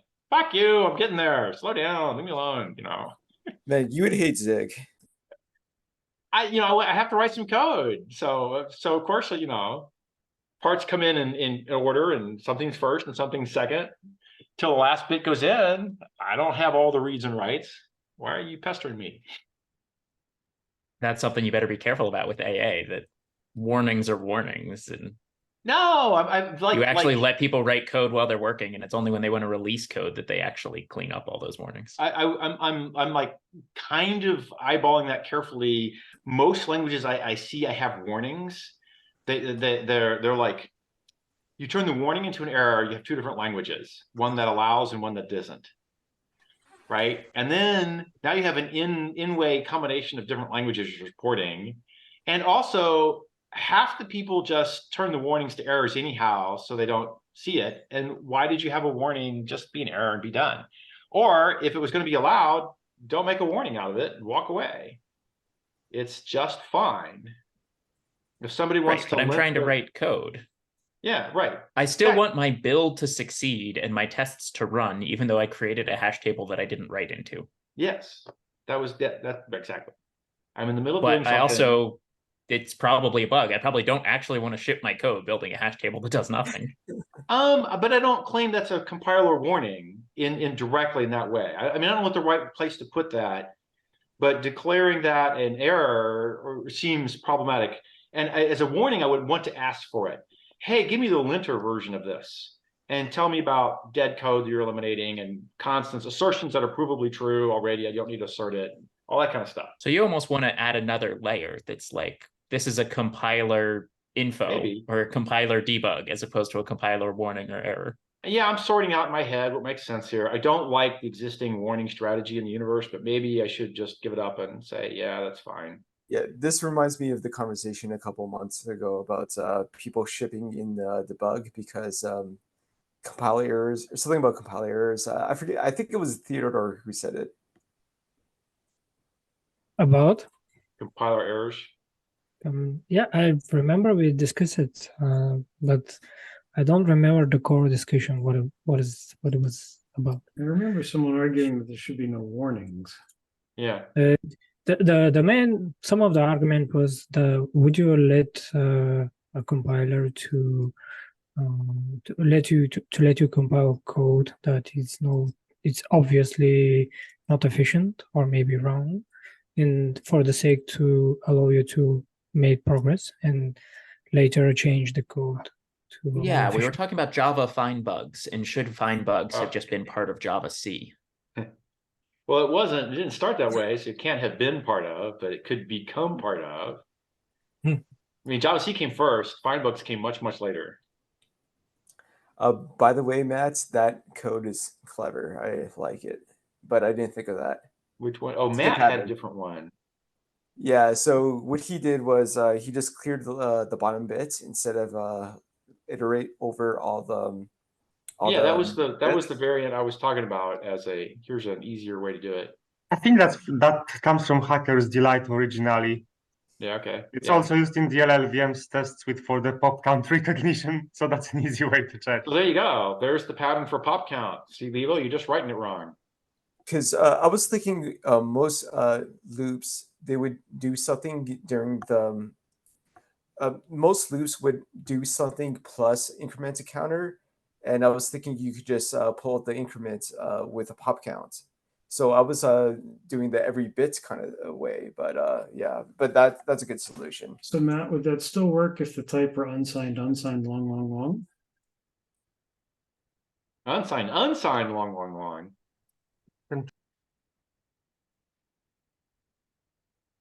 How many can they add? What is dropping unsigned is still fine for what it's worth.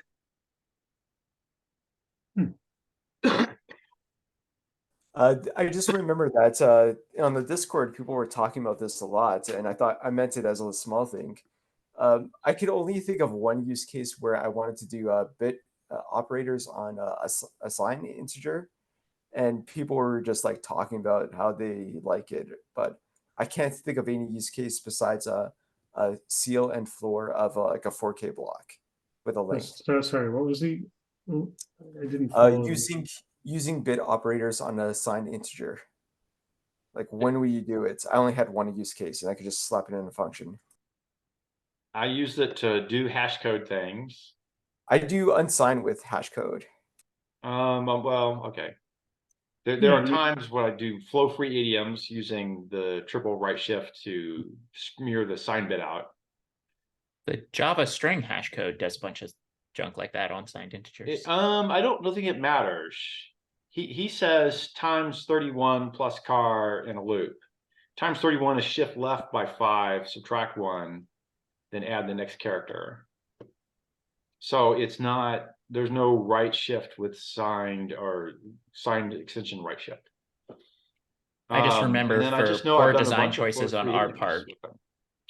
For poor design choices on our part, we needed to get the Java hash code for strings in the middle of our Ruby code.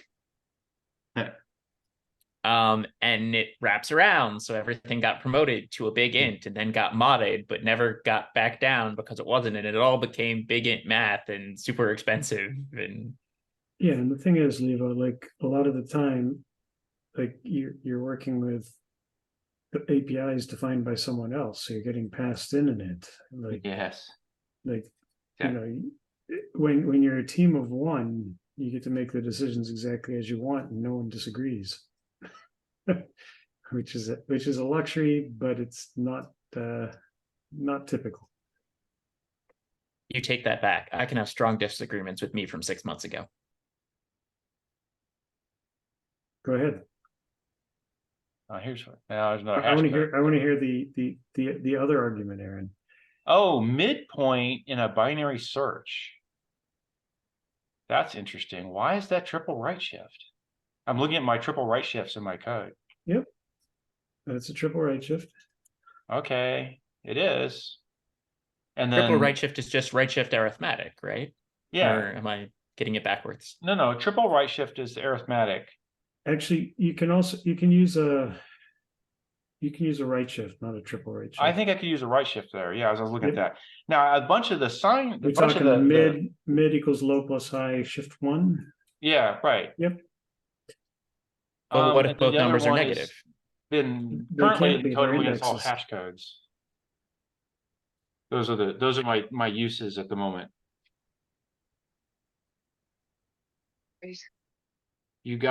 You wouldn't be doing this kind of game in, oh, you might be doing this stuff in XTC. What's the equivalent operator in XTC, Cameron? For what?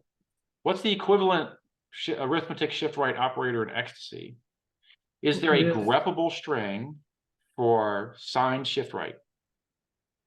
Well, we use the same operators Java does. Okay. For shifts. But signed shift right, you can find if you look at list map index line 88. I'm hitting the whole shebang. Well, there's a lot of generics throw up triple right shifts because you had that many. Share your screen. Well, all right. Just minimize the porn first. Has the usual font problem. So let me do font things here. I got 3 different versions of Emacs running. Oh, that's not. I thought there was like a 4-character keystroke you could do to get it to change the font. There is, and I don't want to look it up, so it's fine. It's so thoughts in the BNF doc. These are not. Oh, hang on. Is there unsigned in XTC? Yeah. Great. Uint 32, Uint 64, Uint 8. Oh, it's because yes. So the one thing about the Uint 256 for the crypto people. There's Uint N, which is variable length. So big int. Those are all discussions. These are all you're actually parsing things. Here's an actual one. flags and format mask. So that could be That's Java. that could be unsigned. Look on .x's. Remind me, you're using what's going to be the compiler backend? I mean, like to optimize the code. Well, it's emitting Java. It's taking XTC emitting Java. So now Java runs through the JVM. Okay, good. Yeah. Okay. So you have a lot of Java code using triple right shifts that maybe make sense and maybe not. Like all these decimal constant things with 0b have leading zeros. So triple right shift should have masked off that bit. So it should be. It's no different. It's no different between double and triple, right? Exactly. Right. Yeah. I'm looking for a case where it's uniquely done here. There's my versions of shifts, case manager. We're still in Java land here.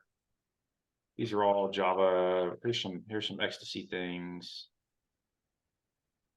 Well, that's unsigned. Replace failed, old value, triple right count. Lots of discussion. Here's bit array. B triple right 2. Yeah, byte array. Because I'm on grep. Yeah, byte array. Look at byte array. Oh, look at I'm in byte array. Yep, there's one. Yeah, now, so actually this is your packet. Unpack. This is the compressed integer. This is the compressed integer. Okay, so you're in a compression structure. You're doing bit twiddling on bit compression, byte compression. That makes total sense. Anything to do with run length encoding, byte and compressions will probably peel off high order bits and do things. And you'll promptly do signed right. So relatively rare. Yeah. When you want it, but it's relatively rare. Yeah, I mean, in general, bit stuff is relatively rare. Yeah. Outside of compression. Which goes back to your argument of just make it a thing to import. Yeah, make it a thing to import, yeah. Well, I don't want to make it a thing to import. I just want the user to say this is unsigned and then have access to everything. Well, the triple right is a way to say the operation carries the sign knowledge, not the left-hand side or the right-hand side, not the shift count or the thing being shifted. Yeah, so I'm thinking about just trying it in my code base eventually, but yeah, I don't have much code to test against, so I was just kind of curious. And it blew up on this part. Glyph, I'm looking at Adrian, char. If you pull up char.x, there's a bunch of them in there as well. And, so I can tell you what my mental model is, which is I want the bits to be unchanged, just slid. And that's where I use the triple. Oh, that looks like a smear. Yeah. What's your order of operations? 5 minus bits before?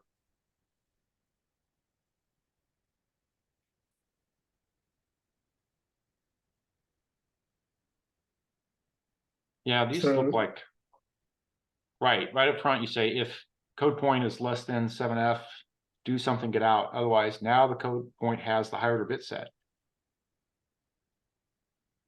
And then you say switch CP.leftmost bit. That's interesting. CP being a code point. Is there a C style syntax for shift rotate, barrel rotate, where the bits that fall off one side come on the other? I can show you the code you write. There's no one operator. There's a handful, and then you get it. That's also what CPUs tend to have an instruction for. Actually, so I have a slightly hot take about this. I think I noticed some of the complaints that people have about all this kind of operator precedence in C, at least, leads me to believe that all the bit manipulation should maybe be functions. And then when you have universal function call syntax, you can you can just have method like chaining, and it will like not be verbose. You don't have the parentheses issues. And then you can like very happily put all kinds of shifts, rotates, like barrel rotate in this example, like in the standard library. And I think this is a pretty nice way to go. So what we did is we dropped all the bitwise operators down to the same exact precedence and put them below the mathematical ones. And it's worked out pretty well. Okay, I mean, at least that's simpler. Okay, that's already good. Yeah, because in some languages it occupies up to 3 or 4 different layers of precedence, because they'll do the and higher than the or, the bit and higher than the bit or, which is just confusing as hell. Yeah. And then the shifts, I think at a lower, whatever. Like it's very confusing. So Aaron, there's a rotate. That's Java or C code if that's a signed right shift there. The problem with this one, of course, That's not too bad. this is hard coded for 64. And Yeah. the reason that you cannot do the rotate like this, people thought in LLVM we could just do OR of two shifted argument, just like this one. This will not work for non-64, well, or non-hard coded value. And you did need to add a specific IR operation called funnel shift for that. No, you cannot get away with approximating this with OR and left and right shift. Many people tried. You will not get good code. I'm sorry, I missed here. If 64, if you don't have a hard-coded number, but say you want to take an argument n instead of this argument 64, then this will not work then. Right, yeah. As a rotation. You do need to have an actual rotation operation. And it exists in hardware, so actually you want to generate something that is going to be variable argument rotate. Hardware can do variable argument rotates perfectly right. You just cannot express them in the C-style code with or of two shifts like that, unfortunately. With having a non-constant, without the 64 being something else. Yeah. I showed in the chat the rotate operators that I had considered using, but it's a real specialty case. I would do like I did and just throw down a rotate, have a comment says this will be implemented as an intrinsic. Here's the semantic meaning. I think that's the same as pop count. Here's the semantic meaning. This will be implemented as an intrinsic. Yes, and for me, I am only intending here to use a 64-bit rotate for 64-bit hashes here. That's fine.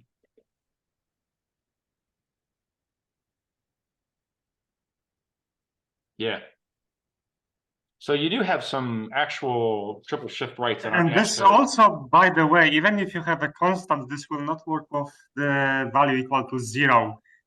So if you say 32 or you have 64 minus k, and k is equal to 0, you are going to have undefined value because you are going to be shifting 64-bit value by 64. Java, okay, in Java, fine. In Java, fine. Not in C. Yeah, right. But if I was running on C, I would claim I'm running on some variations of Clang or GCC on an x86 or an ARM, for which all of these things would give me the correct answer. It might be undefined behavior on some weird ass embedded chip, but it's not going to be on any of the mainstream chips. Can someone explain to me maybe why does the C standard lean more towards undefined behavior versus implementation defined behavior for some things that are like, like you can just enumerate them or let the implementation enumerate them like for the shift different right by platforms? 64. Does it something like that to 0 or is it no op or is it, I mean, just make it implementation defined. I don't understand why like it's not that hard. There are not like millions of ways to do it. So it's not such a big burden. I think one of the things is that what's the difference between undefined and implementation defined? Implementation defined is guaranteed. So it means you have to document this in the compiler and you stick to what you have documented forever as a guarantee that you can never, ever, ever break no matter what. I see. Well, there's your undefined answer. behavior actually does allow you to assume this does not happen. So optimizations may simply not have any special casing for that code because you write the compiler as if that situation can never occur. You commit to nothing. So it's the extreme different end on what you commit to. But implementation defined still can just explain for every hardware target like a specific way of doing it, because you can like do it granular, on a like even on a model like chip basis or like a particular microarchitecture or like instruction set architecture. If I'm a bean counter lawyer at some big Intel corporation, not mentioning Intel or anything, and the choice comes, I don't commit or I do commit, and the answer is everyone on the planet already knows what the default behavior is, and we're just going to do that as it's convenient, but we don't have to commit to it. That's just a no-brainer. No commission, no commit. Okay, it happens to be the way for 40 years it does, but no commit. One less lawsuit that never came to pass.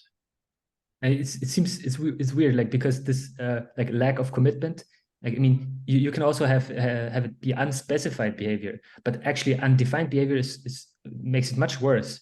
Yeah, I don't know. Like, I think maybe I'm with you as a programmer, as putting on my lawyer hat. I'm like, wait, I can choose to commit or not to commit? What are you kidding? Well, but not you're breaking up. Every undefined behavior just gives you flexibility. All right, I guess I'm driving, so I don't think it's gonna work. No, try again. You're good for a second there. So it's not just from like lawyer quote unquote perspective. For an optimizer, for an optimizing compiler, every undefined behavior just opens, like it makes it more flexible and enables some optimizations. But the point here is that these things aren't really possible to be flexible on, or people's code will just crash. Everyone expects the following behavior, whatever it is, like shift by 64 zeroes you out. Effectively it's 0. The other version that's common is it's a no-op. So you just pick one, and it's not going to matter to the optimizer a hill of beans left or right, whether you've picked 0 or you pick 64, or you zero it out or you no-op it out. But as Matt said, if it is undefined behavior, you write your optimizations as if it can never happen. You don't need to check for this. You don't need to special case. That's not what I'm saying. Yeah, I hear you, but I'm saying it costs you almost nothing in the optimizer to go ahead and say, I'm going to treat this as if it's implementation defined, and the shift count of 64 will turn into just wipe you out, zero register. And then the optimizer can yeah, I think fine. I'm not sure. Like, it's very possible that it doesn't. That in many cases it doesn't yield to any material improvements. That might be a good argument. That just make it more defined. You will maybe lose in some cases, but it's nothing in the grand scheme of things. Exactly. And then it's probably not a bad idea to revisit those undefined behaviors from time to time, because maybe the hardware has changed. For example, this arithmetic right shift, I think most hardware in existence does similar things. So whether it's ARM or x86, but it didn't used to be the case. For example, the SH3 has a different behavior on the right shift. So now for this particular CPU target, you would have to explicitly insert an instruction that zeroes it out if you standardize that the behavior is to zero out. So maybe at the time, when there was more diverse CPU targets, it was seen as too complex to enumerate the behavior for every single possible target. But now that we have maybe actually surprisingly less heterogeneity, though I would check what GPU do. GPUs may be even different. Maybe you could try this enumeration approach. I think it's not. Right, Go ahead. No, I think it's actually not a bad idea to maybe revisit this. I do know that someone has been working on enumerating all undefined behavior in the C++ standard. And that effort could lead to that someday, but it's a pretty huge effort, actually. I mean, like the context of which some of the older languages come from is also super different. Like you mentioned, right? CPU architectures were super volatile, maybe in the 70s and 80s. And the thing is, it didn't make much sense probably to like write all kinds of programs very specialized to a particular architecture if it will get obsoleted in a year. So portability had like extreme portability had much more of a value proposition, right? But if we're now like kind of gravitate or like kind of converging to a smaller set of ISAs and like ways of doing things, why not just be like, more specific? Extreme portability was not a high value proposition because you had the CPU in front of you. This is what you needed to make it go. You didn't have a selection of continuously rotating CPUs you're going to roll over. Portability came along somewhat later, I would say more like 80s and 90s, as a useful proposition because some people were winning the CPU wars and some were losing. And so you wanted to go from a loser to a winner, you had to port your code. And then you wanted to grab all these libraries you were using and they had to be ported. And then suddenly portable libraries got more exciting. But that came along not 70s, that was 90s. Did anyone think of portability before Java? Because I thought Java was when people cared about it. Oh yeah, Fortran. I mean, Yeah. pretty much the first high-level programming language in existence. Well, Fortran and COBOL were introduced because you wanted to port from different machines, and you did want to write in machine code. But it was directly. weirdly business specific. You know, your company would buy a new computer, and the first thing they would do is get the C book and write a C compiler for their new computer. And the C compiler for the new computer was done when their particular pile of code would compile and run and get the right answers. Arguably, C was a regression compared to state But of in the the art 80s, before there were C. companies who had 18 months between we bought a new computer and we can actually run our stuff on the new computer.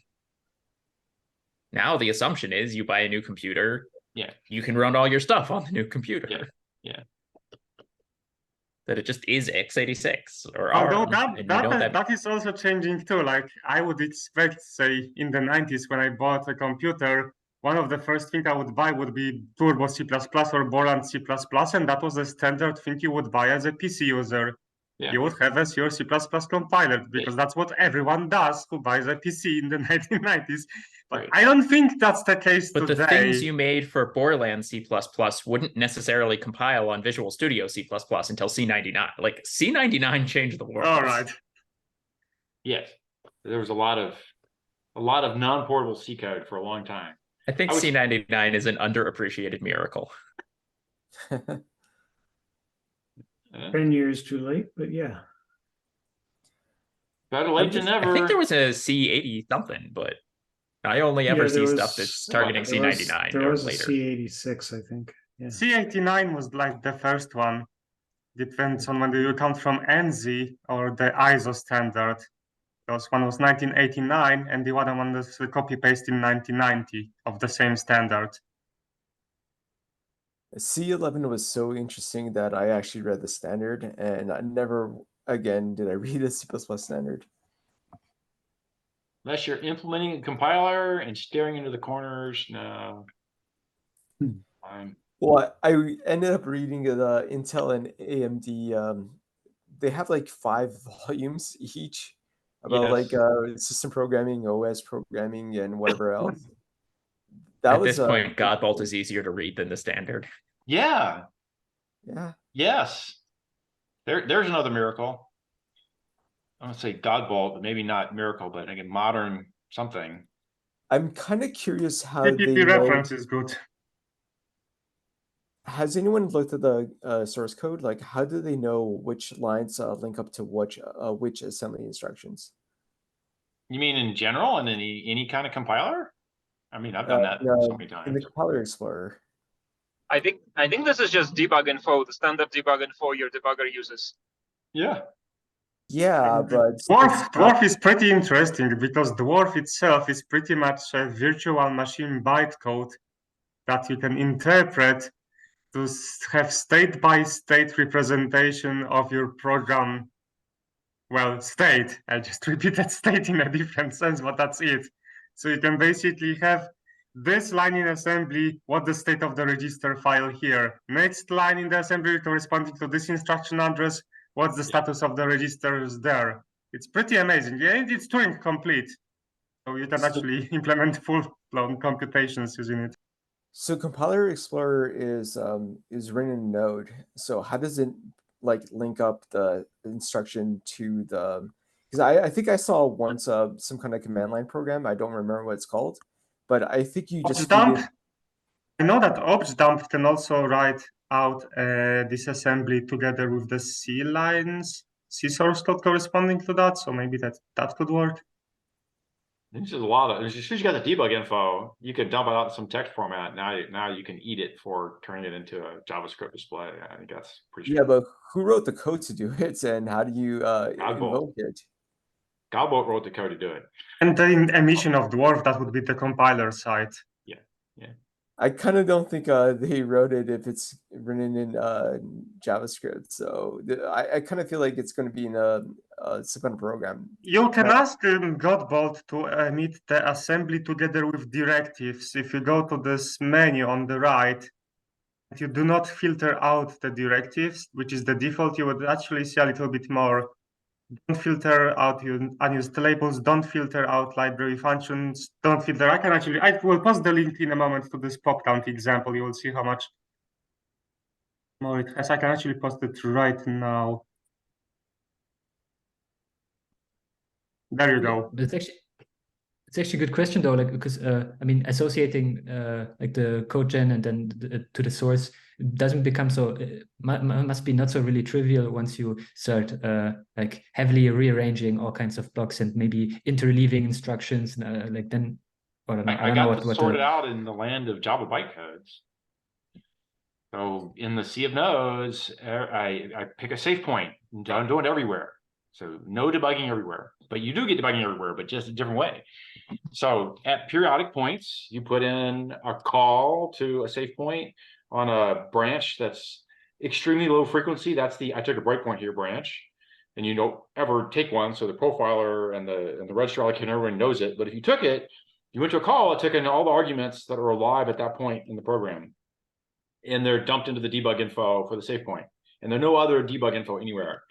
And if you if you want to debug, you hit Control C to break in with the debugger or whatever, hit the breakpoint.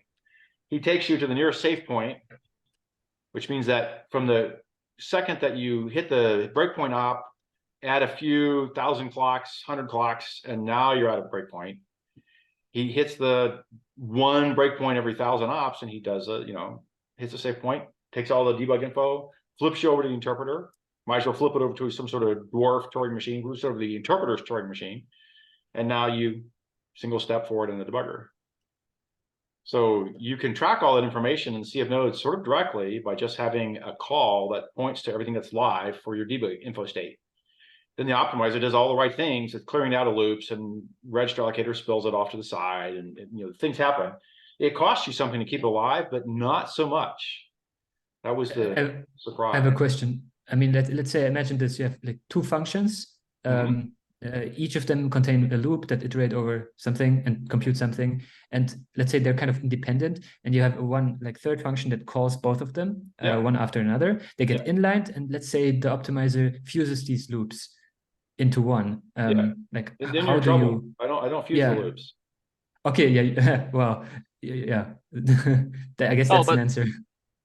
Well, I think also this safe point actually a barrier for optimizations.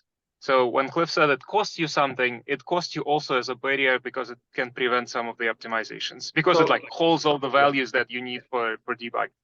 So the optimizations that you sort of it prevents are things that sort of arbitrary amounts of state update can't cross a safe point. Individual bits of state update don't cross, but you shuffle the safe point around, so they effectively cross. And any number of register updates are all in registers and are like stupidly cheap.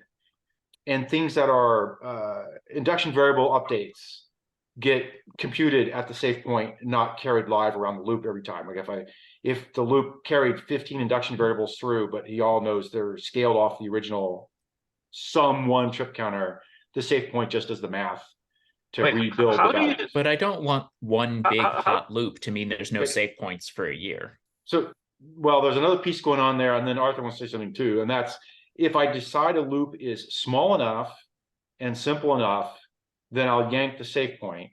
And eventually that led to other issues with long-running loops that didn't have a safe point in them, not having a GC point. So now it's unroll and jam. So it's a buried optimization that I didn't fuse loops, but it's not a buried optimization in that the body of one loop has an arbitrary amount of loop iterations it runs before it hits the next safe point. And therefore the cost of the safe point drives down to an arbitrarily low amount. So it's always much, and that kind of scenario with its unroll and jam, it's much less than 1% minus I didn't fuse loops. All right, so Arthur, you're trying to say something too. Yeah, you said something interesting that if you have multiple induction, or your car, the computation in the can you hear me now? Just say it, and I'm guessing what you're saying already. I'm pretty sure I know what you're asking, but go. Right. So yeah, you something interesting that you instead of carrying the computation of induction variables in the code, you can do this later at the safe point. Can you elaborate how exactly this was done? Yeah, sure. So C2 runs through pattern matches, finds a counted loop. He picks an induction variable, one of the members. Everyone else is an affine function. Everyone else who would be an induction variable. He has a pile of induction variables. Everyone else is an affine function of the original induction variable. Or he gets sets of them. That's not quite true, but you commonly get I plus 1, I plus 2, I minus 3, I times 2 plus 1, blah, blah, blah. Affine combinations of induction variables.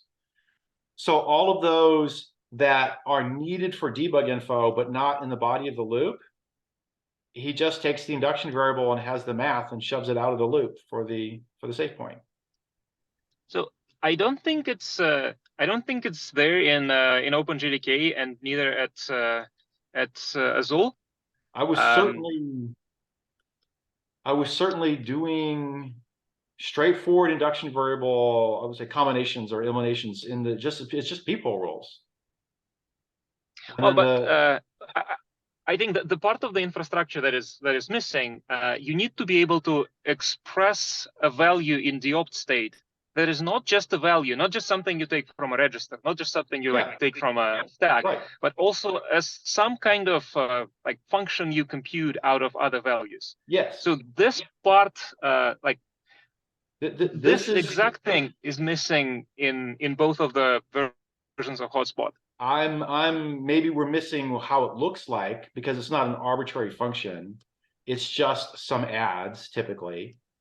So the add of I plus 1, I plus 2 that are being used for array math updates, and I say, okay, I'm going to do them all folded up as whatever, but you've called them IJK in the code, and I want to get rid of the extras.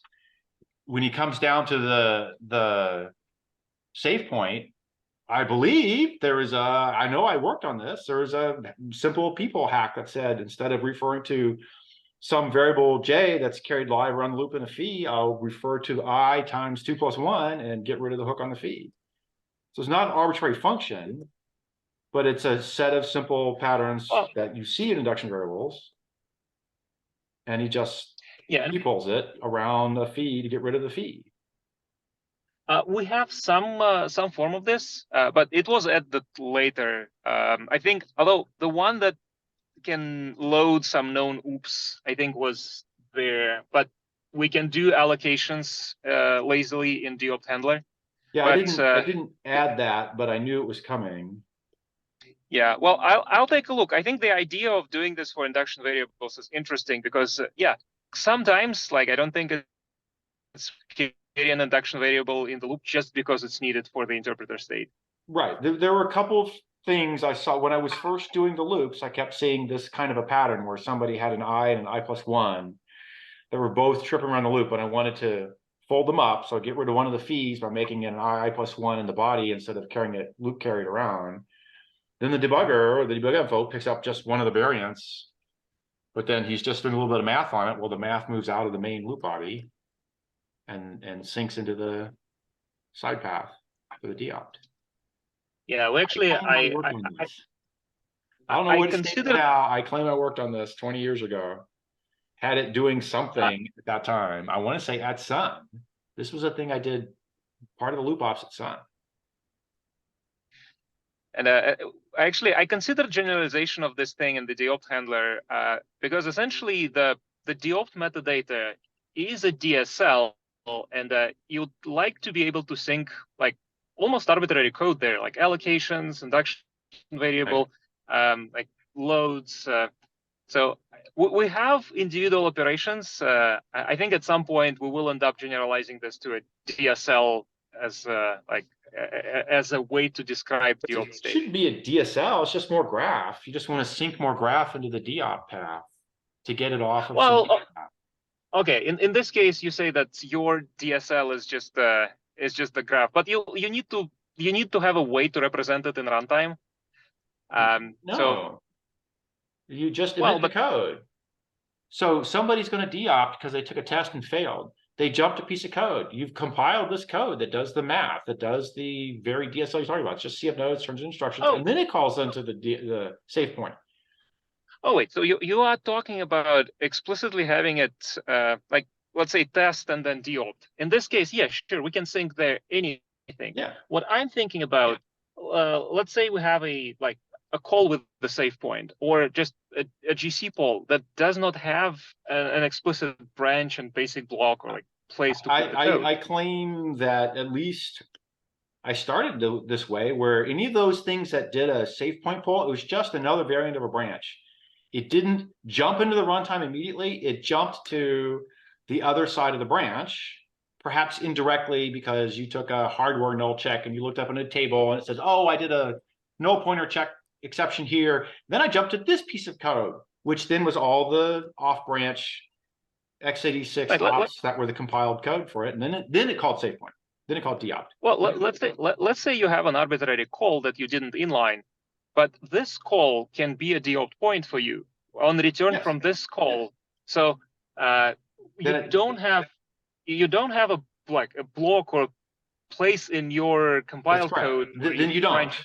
No. If it's not a deopt, if it's a call, then it took the debug info in directly, and you're suggesting that you could beef up the DSL. The debug info is a DSL. Yes, you could beef it up to eat more things into the debug info. Yes. And when I said that it's not in hotspot, I meant that the way to describe debug info as this like quote unquote DSL is not there to encode induction variables that are functions. Right. The induction variables were done as I failed a range check, I jumped off, I actually did the +1 in x86 ops, and then I called deopt. Okay, so I understood you. I thought it's a more complex idea, which I think is interesting to try. No, it's a stupid easy thing. I didn't take any effort on my part other than the people rule to fold induction variables together and then done. Oh, now it makes sense that this is just people rule. Yeah, like by the time I left Sun, the set of things the debug info DSL would take would be like constants, mappings from registers to Java state, locking bits. I want to say maybe I took extra locking bits if I had to lock or not. I'm trying to remember. I don't know if that one went in. There wasn't very much. Yeah. Now we have loads, allocations, and then stores and array copy into the allocated objects. Okay, so that's a lot more. I definitely didn't do allocations and stores and allocated objects. That makes sense because doing various kinds of escape analysis things. Yeah, and that's why I say we are close to having a DSL because we can already encode fair number of operations there. Yeah. Well, you might look at doing the induction one exactly. Well, not really, because the point of the induction one is I had a hot loop that didn't have any other calls in it. I got a loop with calls in it. The loop's not hot. The call's hot. The loop's not. So there's no point in scraping off another variable or another register around the call because you already blew it at the call. So you can have something. You can have something stupid like I don't know, interface call to something tiny, and you can't inline that interface call with you have like profile. You have like 50 possible implementations of it. Yeah, it's that claim you blew it already. You got 50 implementations. The interface lookup check will eat all your time. I'm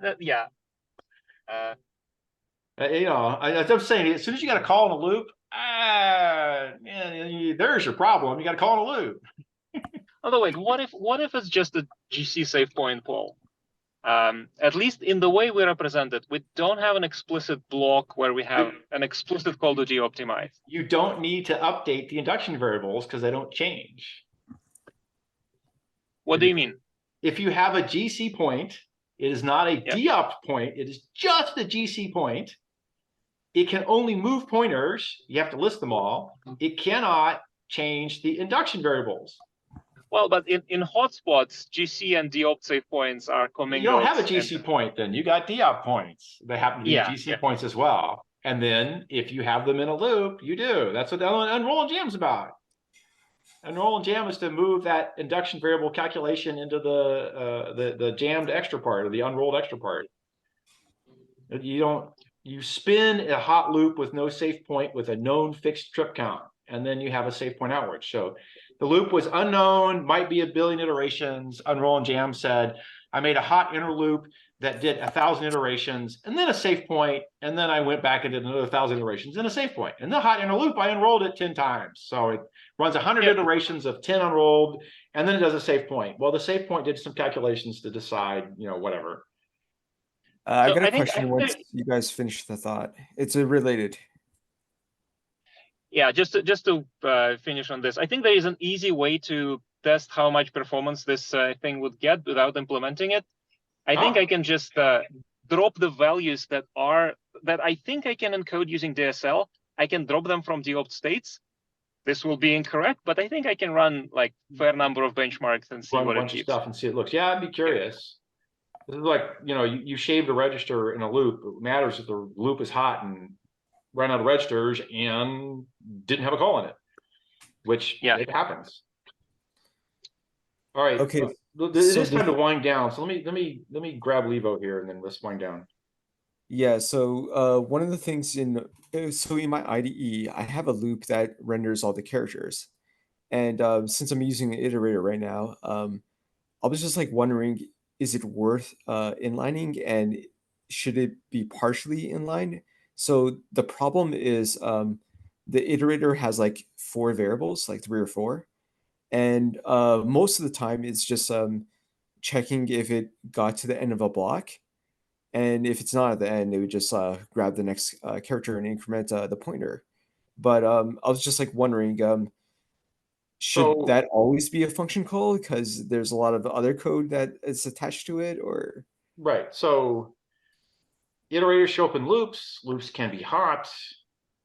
It is drawing my entire screen, so it's kind of hot. A common performance hack is to inline, because it gives the compiler some scope of visibility of what's going on, get a chance to do something. If you're not already running through a Clang-02 or GCC02, why do you care? If you're running it through an optimizer, it's going to inline for you. Again, why do you care? The optimizer will inline. Okay, it will. So the dozen places that I check for the character in my loop, it's going to inline like every single time? Depends on what the optimizer decides is the right thing. So you go ask Godbolt, go ask anybody who's generating assembly, did it get inlined or not? Well, I could ask, but I was just thinking, what's the reasoning to decide for or against? Because if you don't have profile data, then inlining is often driven by loop nesting depth. So you first find your inner to outer loops. You make an estimation of frequency based on loop nesting depth. You look at the target, see if you can figure it out. If you got a virtual call and you don't know what you're calling, it doesn't help. But you know what you're calling, and it's got a frequency that seems high enough, and the target method you want to inline is small enough, so there's a lot of is enough, then you inline. So some heuristic weighting of the method in question is not so big, I can't register allocate. The loop is hot looking. The method I'm inlining is small looking. It's in a hot path somehow. Maybe you add some more heuristics, say it's got constants coming in and local loop variables coming in or going out, which would be very true of the iterator. These are all driven into the heuristics that say when it's time to inline. Oh, does the inliner ever do like partial inlining of a function? Sometimes, so it's like split in half? So some of them do, some of them don't. Yeah, if I want partial inlining and I'm suspicious my inliner won't do it, I will break a function into parts. Like if the function has an early cutout that says if X just done false, get out, nothing else complicated, and I'm trying to like make sure it optimizes well, I might break that out into 2 parts. So the if X gets inlined easily and the complicated like goes in a separate function call. Okay, yeah, that's what I would hope it does, but I know a few times I've seen I'm not saying it's a guarantee, and I have no idea what GCC or LLVM here will do here. Yeah, there was a couple of situations. I think it's because the loop wasn't hot that it just didn't even do the a null check. If you don't have profile data, LLVM may not recognize a loop as being hot because of how it's structured. Yeah. Okay. So you might encourage inlining. Isn't there still an inline keyword in C? Is it honored by anybody? I use the inline keyword, but that's just because it complains if I include the function in a header in more than one file because there's duplicates. So I just say inline and just dedupes it. Yeah, right. There you go. Yeah. You have to ask your It's my- compiler what it's gonna I do. remember showing someone that code and they're like, don't you know that inline doesn't actually inline? I'm like, yes, this is just a dedupe. Yeah, like I don't they just know. forgot. There's a compiler guide too. Go write your test case harness to decide, you know, whether or not you need to get more speed out. If your test is eat a 710 megabyte file and page around, and then you can get some profile data on that and decide this, it should have inlined or it should not have, and what's going to go on there. I'm surprised more people didn't try your challenge and try to tie your time. There's only like 6 of us, which is enough people, but Oh, maybe it was 6. I was gonna say 5. I guess if you count me, I think Alan threw in a Swift that I never got to run, which is the only real open question. And then at least 5 of us tried. and then, you know, Thalia had a version, and Yasser had a version, you had a version, I had a version. That's good enough. Yeah.